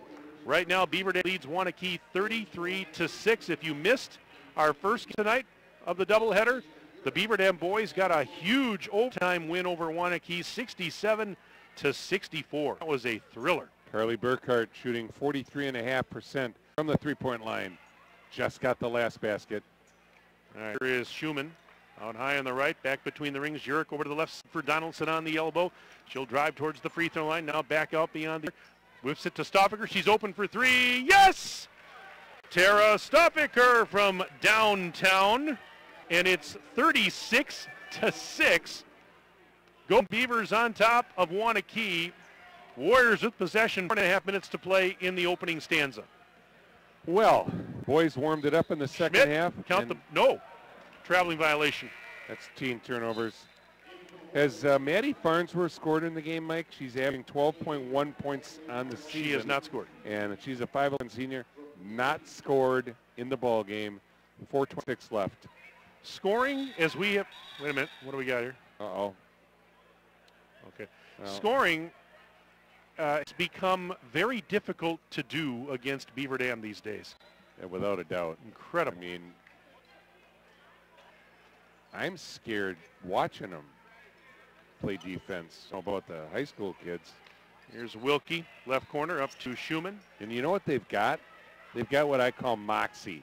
They've got that it factor. Wilkie missed the underhanded scoop shot. Rebound pulled down by Keselowski. Looks like the boys are heading home. Yeah, they're heading off the bleachers here to our left and checking out. And hopefully they'll have a safe trip home. Hopefully. Hopefully those main roads are salted and not too bad. Yeah, they were talking about glare ice. Three-pointer is up and good for Keselowski from the left corner. Is that her second one? That's her first. Oh. Second for the team. Yeah, 27% on the year. Now here's Jurek for three. Missed it from the left corner. Offensive board, Stoffaker. Fouled on the putback. She hits the deck, and she's all right as she's helped up. I got her for 5 rebounds in the ball game. Beaver Dam with 9 rebounds, and Waunakee with 8 so far. But finally, Waunakee getting a couple of threes here. First free throw good for Stoffaker. Stoffaker's 83.3% from the free throw line. So basically that means she miss a whole lot. Moxie is a great word, though. You were talking about that a minute ago, Kirk. I mean, this team, yeah, I mean, no doubt about it. Second free throw, money, Sarah Stoffaker. They have just unbelievable athletic in basketball talent, great basketball IQ. Moxie, I mean, we can just throw lots of different terms out there. I mean, you look at the faces, their eyes, the determination, just the commitment, the want to win, the will to win. Another turnover. Yep. Jens takes the pass, drives, floats one up. Oh, Count it for how Natalie pretty. Jens. How soft. How nice. She has 11 points already. It's 40-9, and another Waunakee turnover with 3:20 left in the half. And all Coach Tom Lassar can do is just watch. 40-9. Beaver Dam lead right now. And a lob pass in taken by Burkhart. Up to Jurek, back to Schumann. Oh, pass a little bit too tall. And it goes out of bounds as Schumann couldn't handle it. I thought Burkhart should have shot it. Probably. Paige Hodgson replaces Maddie Wilkie. 40-9, Mike. We're in the only Waunakee in the world at 3:16 left here in the gym, which it's dark all the way around the gym. The main focus is on the court. But it's the Beaver Dam Golden Beavers girls lighting up the scoreboard. Keselowski's double teamed inside the Could be timeline. Beaver Dam ball. He got tied up. What? It's going to go to Waunakee. Why did I miss one? Wait a minute. Now they're discussing it. Is it? You were right, Kirk. Hallelujah. They were wrong at the table. It's going to be Beaver Dam basketball. I mean, when in doubt, go to Kirk Call. He's not going to lie to you. There was an opening tip, which Beaver Dam got, so that meant they got it. So they got the first jump ball, so it was Beaver Dam's turn. I never doubted you, Kirk. It's not rocket science. Much. 2:55 left in the half. Hodgson out to Jens for three on the elbow. It's off the back of the rim, no good. Burkhart fighting for the rebound and trying to put it out to Hodgson. It was intercepted. And back in for a layup. Count that one for Lauren Stotts, the 5'9" sophomore. Grace Scharfenberg in the game. There's Carly. And she'll pop a three. Get And buries in! it. Carly Burkhart has 2 3-points in the game. 43-11. Golden Beavers over the Warriors with 2:17 to go in the half. There's a long three from the right side. A good Stoffaker jumps in there to get the rebound. Beg your pardon, that was Urich. I just looked up and it looked like Stoffaker from a distance. That was Urich. I beg your pardon. Stoffaker's not even on the floor right now. And Urich. Well, Urich, we're not going to miss that. Rachel Urich from downtown Waunakee. It's 46-11 and a timeout. What do we got? I think she stepped on the line or something. Oh, she must have, yeah, because they're giving it now to Beaver Dam So that's with $1:50 left. I thought maybe she was calling timeout, but no, they giving it to Beaver Dam underneath our baseline here. 46-11. You did the game the other night, and I was sort of listening. It was 63-17 at halftime. Yeah, that was the game in Sauk Prairie, I think. Oh man, Friday night, yeah. Grace Scharfenberg is on the floor now for the Golden Beavers. 5'6" senior. They're just so efficient on offense. Even when they don't score, I'm surprised. Scharfenberg driving right baseline. Oh boy. Ran into Lee. Bounce pass back up now, taken by Urich. Urich to Jen left corner. Jens down low, but ran into a double team. Sends it back out to Scharfenberg. To a Urich. Urich couldn't get a shot off though. Bounce pass weak side. There's Hodge, spins into the lane. Pass to Scharfenberg. Puts it up. The backboard no good, and the rebound is grabbed by Stotts. 46-11. Under a minute to play in the half. As a pass is intercepted. I'm running out of room, Mike. 17 turnovers. Here's Jens. Over to Urich. Urich back to Scharfenberg. Scharfenberg, three-point land. Goes court again for Hodgson. To a cutting Scharfenberg on the give and go, and Scharfenberg is fouled on her way to the basket. So a little give and go there between Scharfenberg and Hodgson. And Grace Scharfenberg will head to the free throw line, all expenses paid. Well, you got Jens, Burkhart, Scharfenberg, Urich, and Paige Hodgson in the ball game. That's the second five, so to speak. This team right here, if they were the 5 starters on another team in the Badger North, they would take second place. Those 5 girls right there, put on some other girls, okay, fine. That team would take second place. Yeah, they're that good. First free throw was no good for Scharfenberg, but she'll get another one. Second one, good. Yeah, I mean, we talk about all the time, the level of play does not drop off when Beaver Dam's bench players are on the floor. Well, look who they play against every day, too, in practice. You know, look at the confidence they gain going up against the starters. And they get along so well. They're so tight. 3 on the way, and it is in and out, no good for Ely. And a whistle with 21.3 seconds to go in the first half of play. That'll be a bonus. Kiana Schmidt will go to the line. Yep. Actually, beg your pardon, Melanie Watson is at the line, 5'10" junior. Oh, my fault. She looked like Kiana Schmidt, number 11. First end of the bonus is good for Watson, who's a 61% free throw shooter. 47-12. Beaver Dam still comfortably in front as we are just about to halftime. Second free throw in and out, no good, and on for Hodgson. Gives it to Urick. She's up the left wing set. Now Urick sends it to Hodgson out along the sideline to Natalie Jens. 10 seconds left in the half. I think they'll take the last shot of the half, hopefully. They may. Hodgson. Cross-court pass to Urick. She'll pop a three. No good off the rim. Rebound for Ryan, but that's the end of the half as the horn sounds. 18 minutes of basketball in the books here at Waunakee, and at halftime our score, Beaver Dam 47 and Waunakee 12. Back after the break on 1430 WBEV and DailyDodge.com.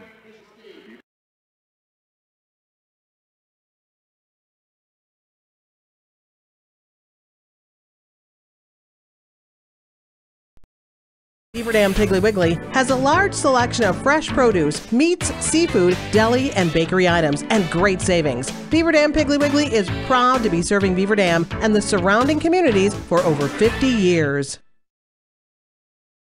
We just got our new Tempur-Pedics in. Oh my gosh, they feel so amazing. I can't even describe. If you're a warm sleeper, you lay down and it's like heaven. Honestly, a lot of people are very warm sleepers, so these new Tempur-Pedics are even cooler, if you can imagine, than the other models.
Once again, our broadcast here on WBEV and DailyDodge.com is brought to you by a lot of fine sponsors. Our video sponsors are QBS Law Office and Jimmy John's of Beaver Dam.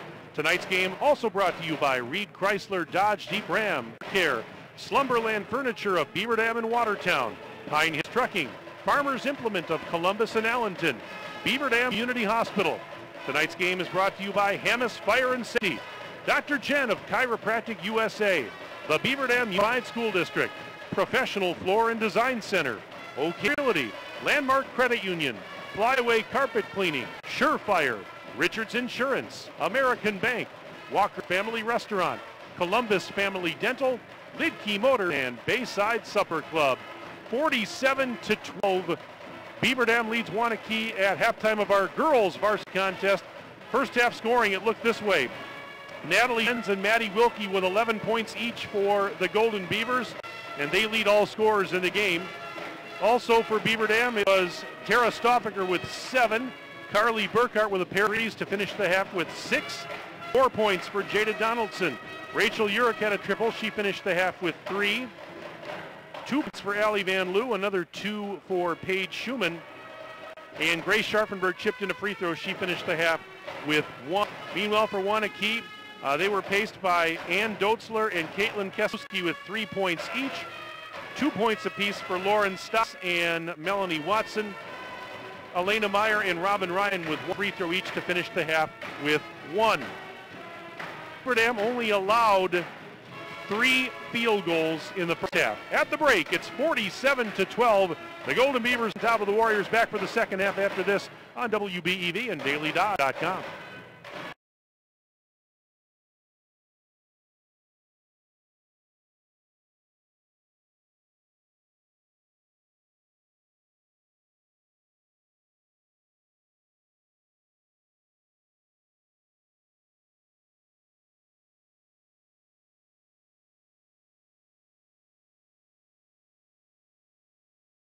We just got our new Tempur-Pedics in. Oh my gosh, they feel so amazing. I can't even describe. If you're a warm sleeper, you lay down and it's like heaven. Honestly, a lot of people are very warm sleepers. So these new Tempur-Pedics are even cooler, if you can imagine, than the other models.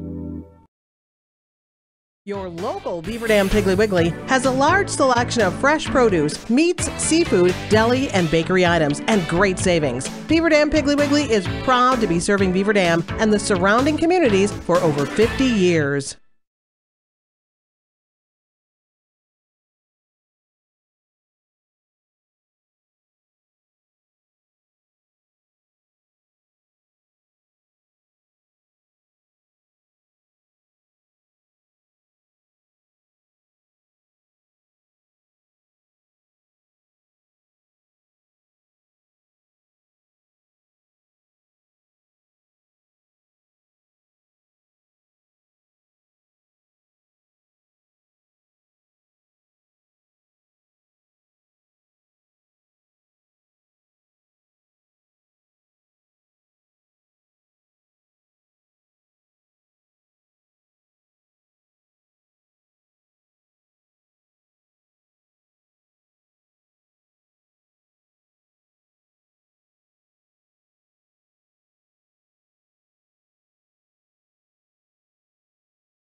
Back to get you ready for the start of the second half here at Waunakee High School. Mike Tronson alongside the Hall of Famer Kirk Call. Justin Wilson is our on-site videographer here at Waunakee High School. Rusty is our engineer tonight at the 1430 studios in Beaver Dam. Second half getting underway. Waunakee to get the ball to start the half, but Beaver Dam with the 47-12 lead. And in the second half, those on the video stream can already see it. For you radio audience, in the second half, Waunakee comes towards us at the near end of the floor. Beaver Dam will go away from us towards the far end. Casey Murray misses a shot from close range. Rebound for Paige Schumann, and we're off and running in the second stanza. Schumann and Van Loo for three on the left wing. A little bit too strong up the rim. And Wilkie trying to grab the offense board. She does. She sends it to Donaldson, out to Stoffaker. Pop a three. Bullseye! Wow. Tara Stoffaker from downtown, and it's now 50-12. Beaver Dam on top. We're not even a minute into the second half. My goodness, can they shoot the ball? How many threes in this ball game? When you get a chance, count them up. Oh, my word. Quite a few. I don't know if they're up to 10 yet. Are they up to double figures? Possibly. I can count. I can count it up real quick. The next time, there's a steal. Schumann bound. Yep. Wilkie left side in for an E. Now up to 13 points. At the end in transition, shot high over the rim, too strong for Elena Meyer. Offensive to put back, count it. I will count that up in a second here, Kirk. I still want to do it when the game's. Wilkie with left baseline, ran into a double team, backdoor pass. There's Blue, missed the shot over the rim, too strong, and it's out of bounds. Let me quick count them up here. Wow. They've got 9 made three-pointers in the game. I knew it'd be close. All right, so a minute and a half gone by here in the second stanza. 52-14. Golden Beavers on top of the Warriors. And here is Murray backing up high left side. You know, the more this continues, Kirk, here's a pass to Schmidt, and she gets fouled as she tried to split a double team. The more Beaver Dam keeps putting on performance after performance like this, what do you think some of these opponents do when they look at their schedule and see Beaver Dam listed on the docket? I mean, do you think some of these teams? Well, the Badgers has no choice. Oh, they have no choice, but you know, you want a non-conference game. If you're a Division I school, and even if you're a good Division I school, do you want to get beat up by a Division II school? I mean, lose 5 really talented girls, seniors, 3 starters. I mean, they're going to have to place your point guard, your 3 shooter, and your 5 post. I mean, I mean, you're going to have Rita and Maddie back, and Natalie Jens and Carly Burkhart and Paige Hodgson and whatever. But I tell you what, they are fun to watch. No doubt. Melanie Watson put a shot up and hit the underside of the backboard and went out of bounds. Again, that right there, that's a microcosm of how tough it is to score on Beaver Dam. Well, and great job by Tara to have her hands straight up like Bo Ryan and Greg Gard love. But here comes the ball movement again. Schumann to the left baseline. Wilkie whips it off the hands of Van Loo, and then she gets Wilkie dove to save it out to Donaldson. Back to Wilkie in the lane. Puts it up with the right hand. Oh, my, is she something else. Maddie Wilkie scored again, and she kept that play alive with the defensive hustle. Well, and 54-14 Beaver Dam. Her footwork is outstanding. Position. 40-point lead. Her nose for the ball. Look at Paige Schumann play defense. 3 on the way. Oh, yeah. Back home from the top of the key for Elena Meyer. Figure the bank would be open in Waunakee on a Tuesday night when it's snowing. When it's sleeting or snowing or whatnot. And a 3, no less. Donaldson for 3. That is off the rim, no good. Offensive tip to Schumann. To Van Loo in the post. Layup is good. That's too easy. And nobody's going to stop Van Loo because she is easily the tallest player on the floor. I mean, that'd be there all night long. Nice rebound, though, by Schumann. Oh, absolutely. 56-17. Golden Beavers lead the Warriors. Here's a baseline drive and a shot. And in, count it, and 1 for Melanie Watson. Well, she scores 6.1 points per game, the 5'10 junior. 62% from the line tonight. She's 2 for 4.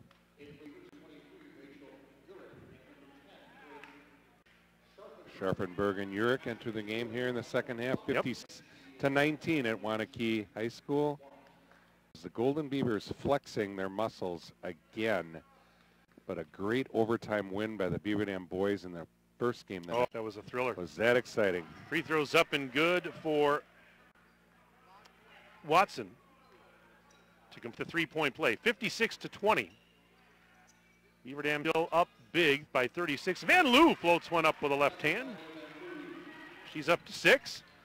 58-20. Golden Beavers on top. There's a baseline drive left side, and Maddie Farnsworth goes in for 2. Is that her first points of the night? Yes, it is. That's what I thought. 58-22. Here's a post feed. Van Loo left side, takes a dribble, kicks it out to the corner on a lob pass. Stoffaker for 3. In and out, no good. Van Loo had the rebound, lost it, and it was taken away by Waunakee as Farnsworth will bring it ahead. Farnsworth out now to Schmidt. Kiana Schmidt driving and muscles over Stoffaker and banks it home. It was Melanie Watson for 11. Beg your pardon. I thought that was Schmidt there for a moment. Yeah, see, we both got fused on her tonight. They look similar. Schumann. And her drive is impeded. Schumann go to the line where she shoots 67%. 7.4 points per game, 40% three-point shooter. She's just under 3 rebounds a game, 4.9 assists, leads the team, and almost 2 steals a game and nails the free throw. So she's her lunch pail every night, Mike, and she rolls up her sleeves and just gets it done. Tough competitor, just like her brother. Subs coming in on both sides. 59-24 Beaver Dam. So Schumann, second free throw is good. Got them both. 36-point lead. It does get over 40 at the 9-minute mark. Would be another running clock. 60-24, Beaver Dam on top of Waunakee. Here's a drive and a shot off the glass, no good for Ely. Rebound is grabbed by Grace Scharfenberg. Scharfenberg flips it to Van Loo. Van Loo over to the left side. That's Urich driving toward the top of the bubble. Back to Scharfenberg. She's open for 3. Here it comes. Too strong. Schumann going for the rebound. Throws it into Van Loo, and then a foul as Van Loo got bumped after taking the ball.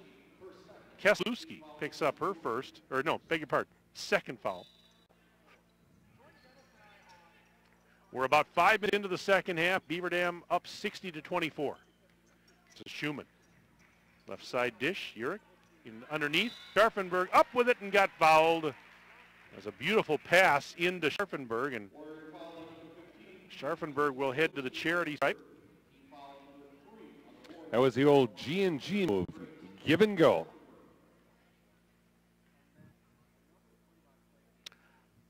And Scharfenberg knocks down the first free throw. 76% from the line. And she'll take one more. 50% from 2-point range. That is no good off the rim. Rebound was tipped to Watson. And she gives it to Elena Meyer. Meyer out near the center circle. Going down low on the right. Picks up the dribble, sends it back to the free throw line. Here's Watson driving again. Van Loo puts it up over Van Loo, missed it off the backboard. Van Loo had the rebound and got fouled. This is going to go on Watson. How many points does Watson have? Watson has, I've got her for 7 in the game, 5 in the second half. She's over her average. About Elena Meyer then, the leading scorer. She's got 4. 4, and she averages 14. I guess Jada Donaldson's her job again tonight. And she can just go and go. She's like that battery bunny that just won't stop. Energizer, because she's cross country. I don't know about track. Well, she takes a licking and done ticking. Is that what? Yeah, I guess. Jens for 3, no good. And as the rebound is dug out by E, she gives it to Doetzler. Doetzler driving left side, missed the layup though, and the rebound was tipped out. Donaldson, she'll bring it ahead. Now she lets traffic go by. Donaldson in the front court, inside the free throw line, kicks it out. 3-pointer on the way. Yes! Grace. Nope, no, Burkhart. It's Carly Burkhart. The microwave. She does it again. I can see her number, and it looked like maybe it was short. No, it was Carly Burkhardt. That third triple. And a steal by Donaldson. There goes Jade up to the races. Layup on the right side. Good for Donaldson. And let's add it all up. 66-24, Beaver Dam with 11:39 to go in the game. We just need 2.5 minutes to run off the clock. Good box out by Wilkie. Well, but an offensive board for Meyer. Put back counted and one. Oh, boy. Elaine Meyer and Tim Shays not real happy with that sequence. Wilkie had her girl boxed out terrifically, but Meyer came around someone and snuck in to get the rebound and the basket for the putback and a good old-fashioned and one. 76% from the line. Free throw is up. Free throw is good for Elena Meyer. 66-27, Golden Beavers. Jens blocked on the baseline. And she went in for a layup. And here come the Warriors with Meyer. Meyer near the free throw line. Donaldson getting her closely. Bounce pass, and Watson fouled on the floor before she could take off with it. By Hodgson. Yep.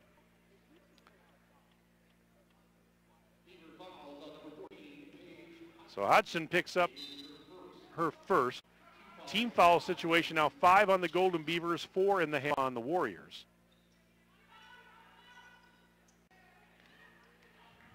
And this is Keselowski. Launching a deep three and buries it from the top of the arc. 60-30. Can't let her open. She's hit a couple now tonight. Here's Donaldson driving. Ooh, just missed the underhanded shot on the right side, but she did get fouled. Well, Jada can do it all too. 7.6 points per game. She shoots 37.8% from the arc. 3.3 rebounds, 3.1 assists, 0.4 steals. First free throw is good for Jada. Just 50%. I'm not sure if that's accurate, but 59.7% from two-point, Mike. And Paige Schumann, her second friend guard there, 61 from two-point. That's both free throw, point no guards good. almost shoot 60% of the floor. Because they get a lot of layups. It is a 37-point Beaver Dam lead, 67-30. Floating one up. Meyer banks it home. Elena Meyer makes it 67-32. Beaver Dam, 10.5 minutes to play in the game. Burkhardt gives it to Jens. Jens driving left side, puts on the brakes inside the arc, sends it up top for Donaldson. Donaldson out to the right wing. Burkhardt driving into the lane and now kicks it out. Donaldson. Pass was tipped, but grabbed by Wilkie, pushes it to the left corner for Jens. Quick pass up top for Burkhardt. Burkhardt's inside the free throw line, up and under, but couldn't get a shot off. Out to Donaldson now. Whips it down. There's Wilkie. Reverse layup. Got it. Good patience. Yep, absolutely. And Wilkie scores again. She's got 17 points. 69-32. Beaver Dam leads. 10 minutes to go in the game. Court vision. Outstanding by Jada Donaldson. Delivering pass at the right time. Burkhardt just swept Melanie Watson. And Burkhardt back the other way. Pass was tipped from behind and out of bounds. And was it a double deflection? Yeah, they're going to say it off Beaver Dam. And now the Golden Beavers with a hockey line change. Van Loo, Stoffaker, Schumann, Urich, Scharfenberg all come back at that dead ball. Couple subs in for Waunakee as well. But we're down to 9:44 remaining in the contest. And Beaver Dam's up 69-32. Well, Caitlin Keselowski just was walking down to our table area, and she is just puffing. She is just tired, and our Beaver Dam girls look fresh. I get winded just calling the play-by-play sometimes of their... Is this, how many back-to-backs have you ever done? Games like this? Oh, I mean double-headers, Yeah. back-to-back? I've done several. Couple? Oh, yeah. Several, yeah. I mean, a lot, but... So this is unprecedented for me, I but... think for me it is. I think there's a first.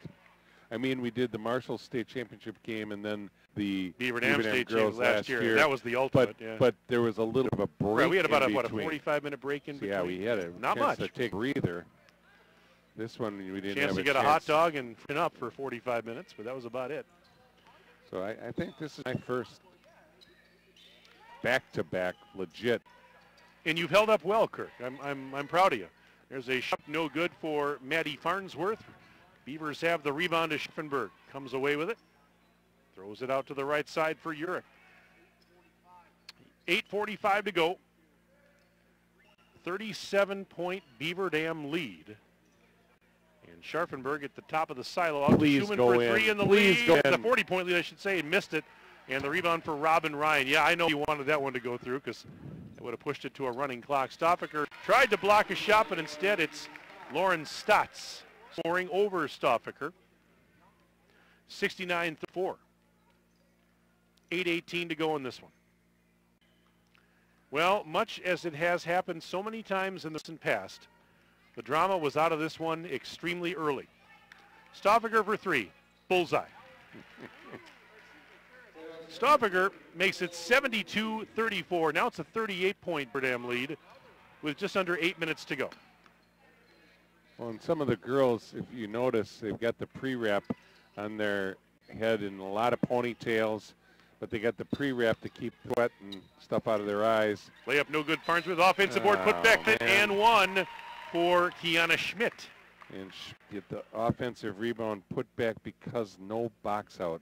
That's probably one thing that Tim Chase is going to be complaining about in his post game, if at all, but something that the Beaver Dam girls sometimes do not do very well. Here's the free throw up, and it is banged home. Seriously? Did I just hear you say there's something that Beaver Dam does not do well sometimes? Well, at times, sometimes they just don't box out. Well, that's Van Loo fouled as she spun around. Well, you know what? Sometimes we forget, Kirk, that Beaver Dam is human. They're human. They don't. They take off their Superwoman cape, you mean, and they're not Wonder Woman. I guess high expectations, but they generally deliver. As Allie misses the first free throw, 70% from the line on the season, 8.4 points a game, 1.3 block, two assists. And I say that, of course, as Van Loo hits the second free throw in and out. I say that with a twinkle in my eye a little bit, you know, because let's face it, I mean, they are human, but you're right. I mean, there's very, very high expectations for this team. There's a steal by Van Loo. You know, I mean, everybody is soaked up in it now. Three-pointer for York, no good. And the miss grabbed out of there by Farnsworth. 7:08 to go in the game. 72-37 Golden Beavers Warriors. Murray bounced pass to Robin Ryan. And blocked from behind by Van Loo. It's out of bounds and last touch by Ryan as she was trying to recover. But, you know, to think about it, I mean, think of all the pressure that must be on these girls in this Beaver Dam program because of what they've done now over the last couple of years. People are expecting them to get back to those same types of heights. Well, and they had tonight, the last home game I did, and it was so cute to watch girls out there leading the little kids. Here's Stoffaker. Deep. Nope. Off the rim, a little bit short. And that rebound pulled down by Elena Meyer. But, well, yeah, those girls, they want to be the next Maddie Wilkie and Tara Stoffaker, exactly. Allie Van Loo. Meyer missed the layup. Van Loo the rebound on the left doorstep. 7.5 minutes to play. And this is Schumann. And breeds success. Oh, it certainly does. There's no question about it. So 35-point lead here for Beaver Dam. Post feed, left side, Van Loo. Up and under move. Got it! And one. That was a special post move. Not going to stop that, are you? Allie Van Loo at the spin of the 10, but not after a couple of great post fakes and post moves and great footwork, and way to go, Dan Holman. I got to credit him for that teaching. Van Loo at the line to shoot one. Try and complete the three-point play. It is up. It is good. 75-37. Beaver Dam leads Waunakee. 6:14 to go in this one.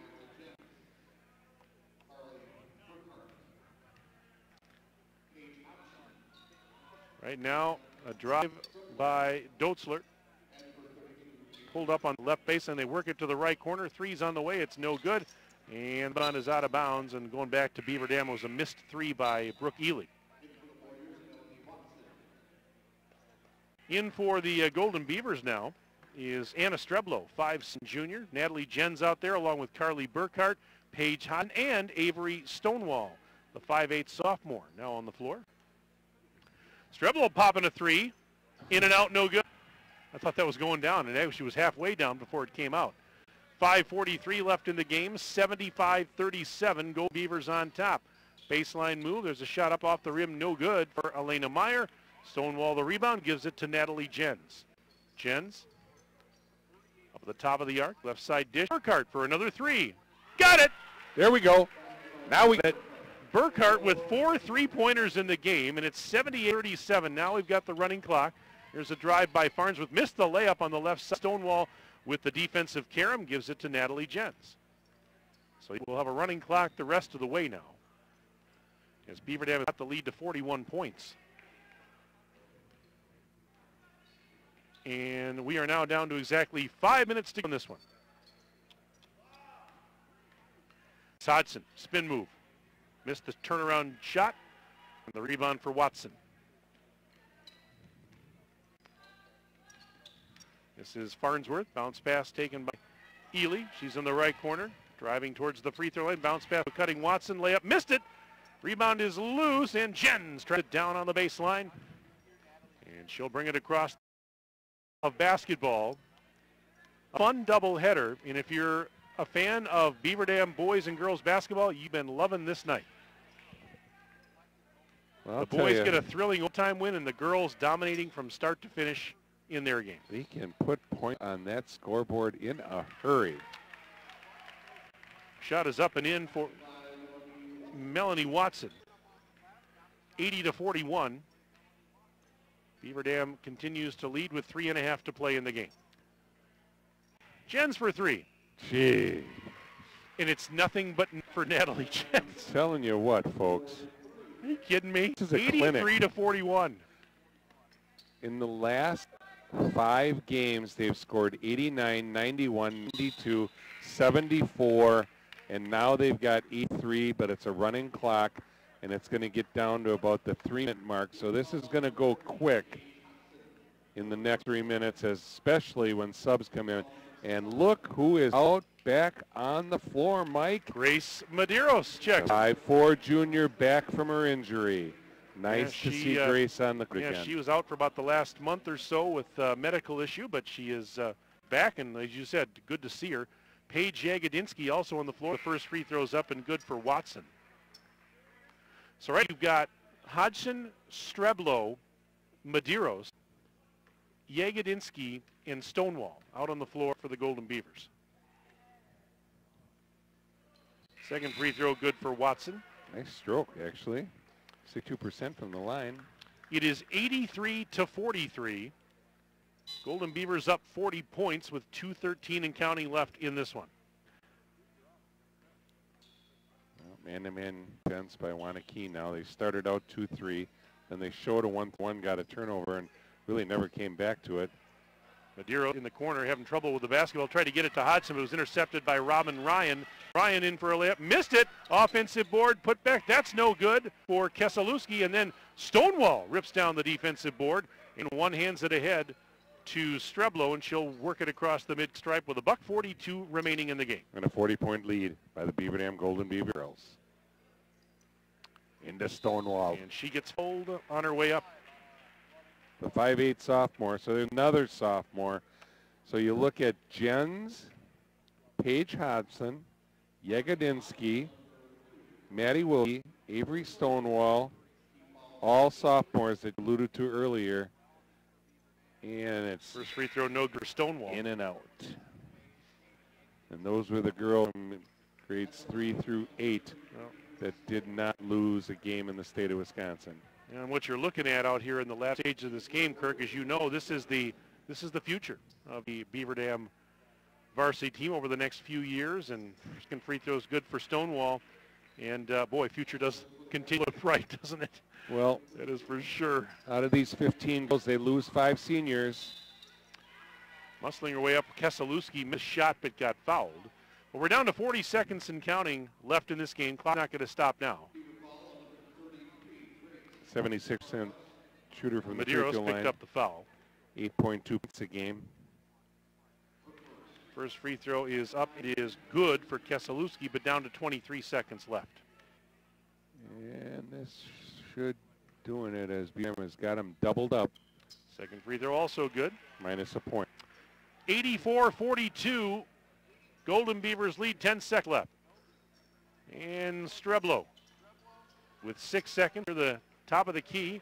Pushes it out to Stonewall. 3 seconds to they'll just dribble it out. That's what Hodgson's going to do. And there's the horn. Final score. Beaver Dam 84 and Waunakee 43. The Golden Beavers go to 19-1 on the year.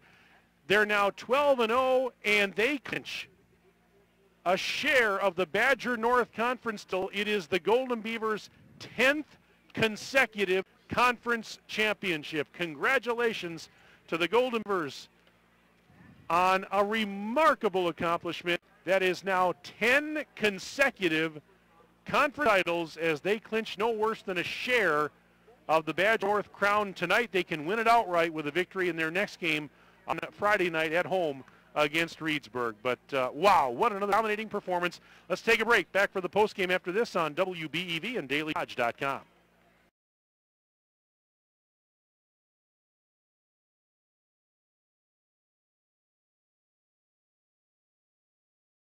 Your local Beaver Dam Piggly Wiggly has a large selection of fresh produce, meats, seafood, deli, and bakery items, and great savings. Beaver Dam Piggly Wiggly is proud to be serving Beaver Dam and the surrounding communities for over 50 years. We just got our new Tempur-Pedics in. Oh my gosh, they feel so amazing. I can't even describe. If you're a warm sleeper, you lay down and it's like heaven. Honestly, a lot of people are very warm sleepers. So these new Tempur-Pedics are even cooler, if you can imagine, than the other models.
Welcome inside Waunakee High School. Mike Tronson, Kirk Call with you on the post-game show. Beaver Dam girls a winner tonight in Game 2 of our doubleheader, 84-43. We are joined at the table, as you can see on the video stream, by the head coach of the Golden Beavers, Tim Chase. Tim, another great performance. Congratulations on the win, and congratulations, first of all, on clinching a share of the conference title. That now makes 10 consecutive conference titles. Put it into words for me what that means for the program. It's been a pretty good decade. Yes, it has. Yeah, we got to get one more to get it out right on Friday. Right, so right. I think we'll celebrate a little bit more Friday. But yeah, I mean that's great. I mean, actually, when I came to Beaver Dam, I was hoping to get one. Winning a conference championship is a really hard thing to do, and the fact that we've got 10 in a row is it's quite amazing. Just shows you the time and effort a lot of people put in, and just the legacy that a lot of our kids that have played in this decade have left.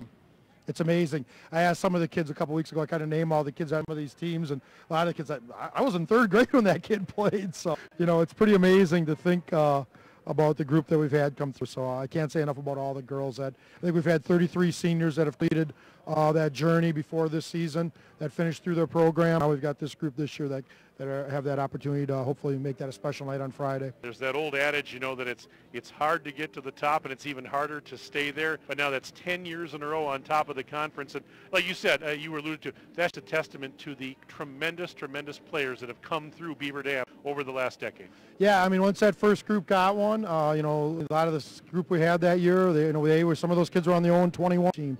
So they were freshmen that year, and we had a good group of younger kids came in, all bought into playing team basketball, and that's what's carried through. And I think our defense, with our causing havoc and playing smart defense, the fact that we share the ball well is really why we can say things like that. Yeah, I mean, tonight, speaking of defense, in the first half, you only allowed 3 field goals. 18 minutes of basketball, only 3 field goals allowed in the first half. Yeah, I mean, that's what we're trying to do. That's kind of what exactly what we draw up and it works. So, I mean, we watch film to see some things that we can work at.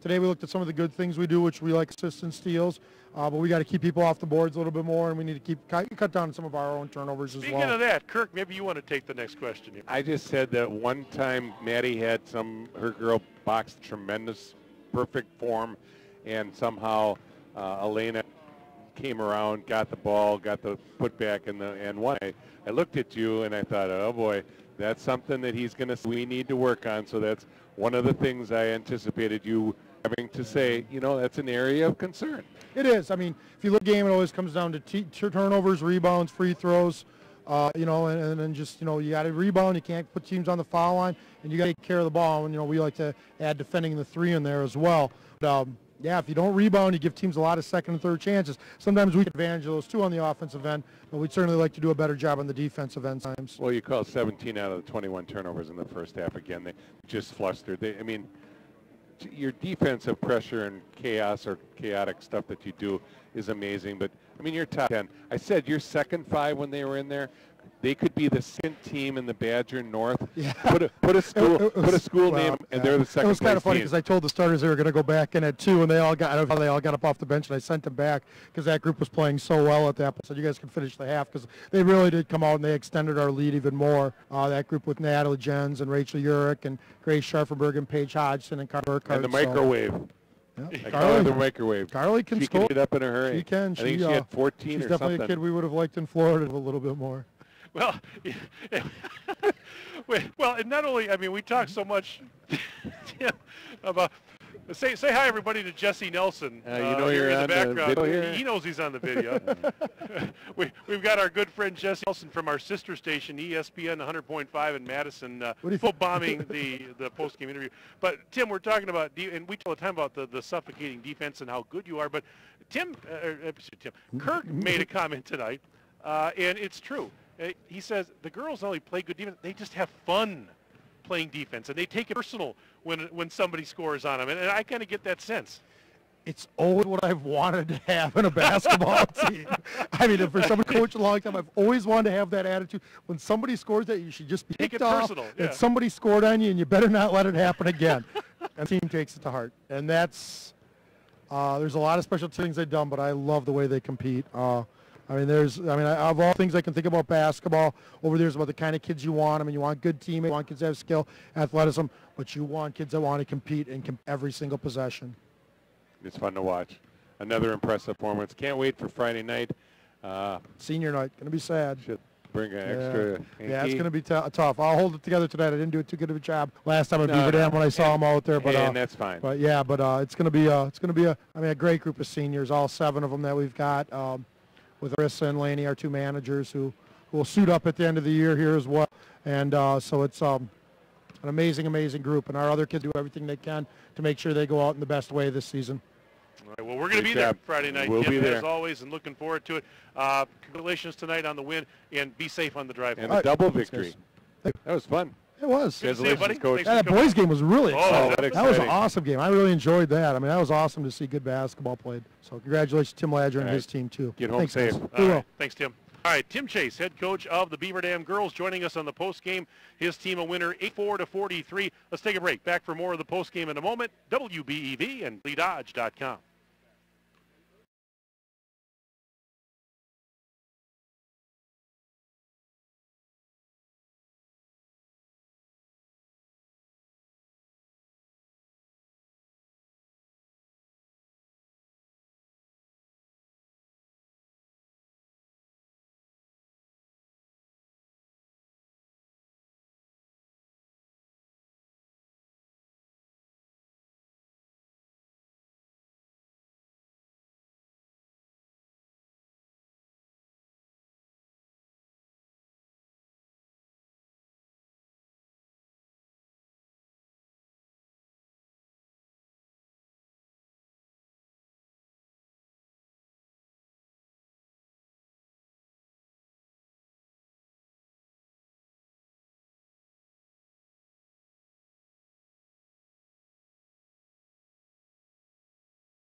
And we continue our post-game coverage here at Waunakee High School. Mike Tronson alongside the Hall of Famer Kirk Call. 84-43 your final in the girls game tonight. Beaver Dam a winner over Waunakee. And let's run down some final numbers for you. I'll start with the individual scoring. For the Golden Beavers, Maddie Wilkie leading the way. She had 17 points tonight and actually led all scores in the game. Natalie Jens and Carly Burkhart with 14 points apiece, and Tara Stoffaker with 13 for the Golden Beavers. So 4 Beaver Dam players in double figures. Also for Beaver Dam, we've got 9 points for Allie Van Loo, 7 in the game for Jada Donaldson, Paige Schumann with 4, Rachel Urich good for 3 tonight, Grace Scharfenberg with 2, Avery Stonewall chip free throw finished the game with 1. For Waunakee, they were paced by Melanie Watson. She was the only one in double figures for the Warriors with 11. Elena Meyer had 9 for Waunakee. 8 points for Caitlin Keselowski, including a pair of threes. 5 points for Kiana Schmidt. Lauren Stotts with 4 this game. 3 for Ann Dotzler.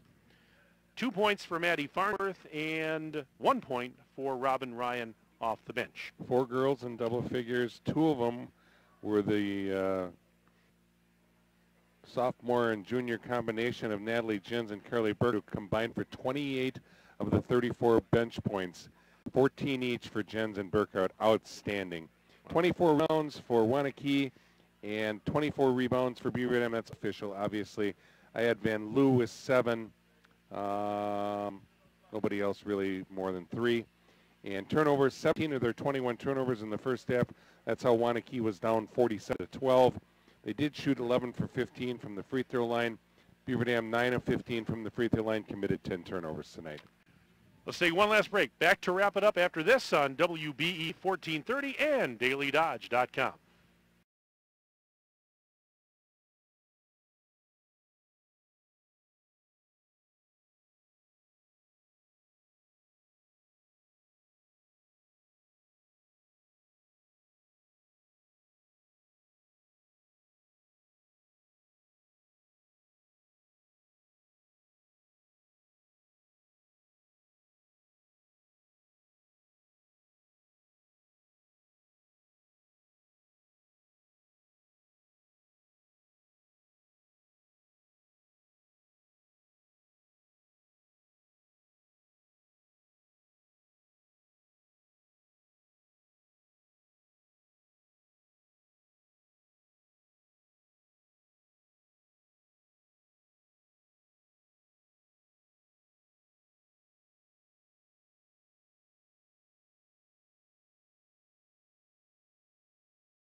2.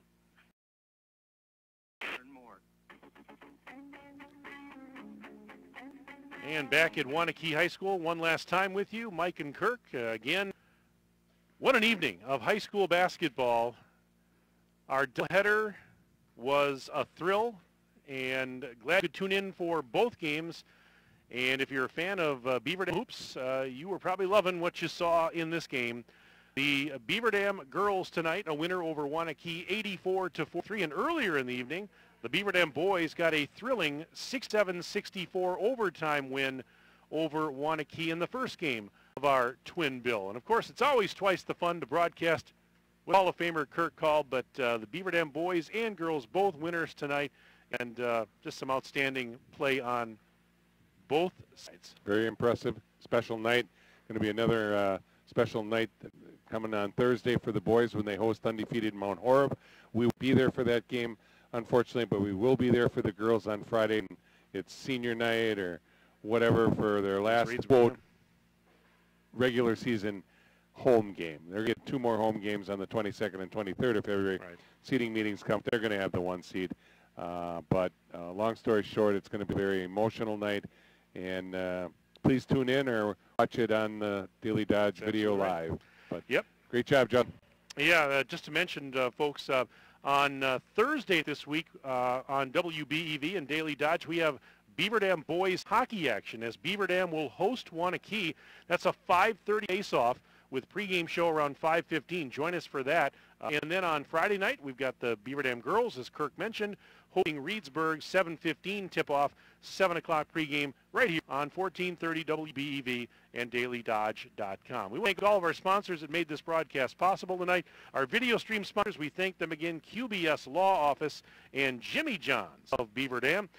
Our game also brought to you by Reed Chrysler Dodge Ram, Air Care, Slumberland Furniture of Beaver Dam and Watertown, Pine Hill Stream, Farmers Implement of Columbus and Allenton, Beaver Dam Community Hospital, Hamas Fire and Safety, Dr. Jen of Chiropractic USA, the Beaver Dam Unified School District, Professional Floor and Design Center, OK Realty, Landmark Credit Union, Flyway Carpet Cleaning, Surefire, Richards Insurance, American Bank, Walker's Family Restaurant, Columbus Family Dental, Lidkey Motors, and Bayside Supper Club.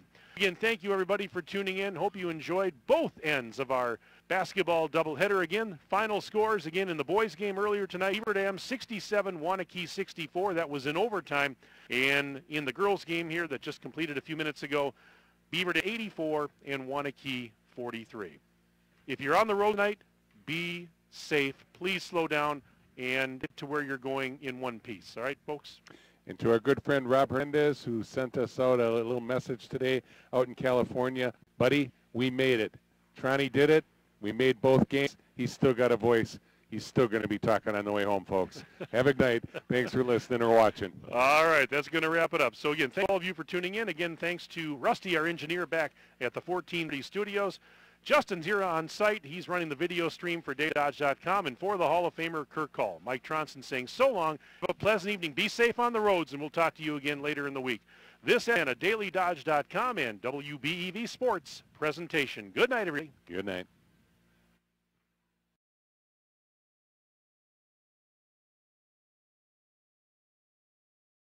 Your local Beaver Dam Piggly Wiggly has a large selection of fresh produce, meats, seafood, deli, and bakery items, and great savings. Beaver Dam Piggly Wiggly is proud to be serving Beaver Dam and the surrounding communities for over 50 years.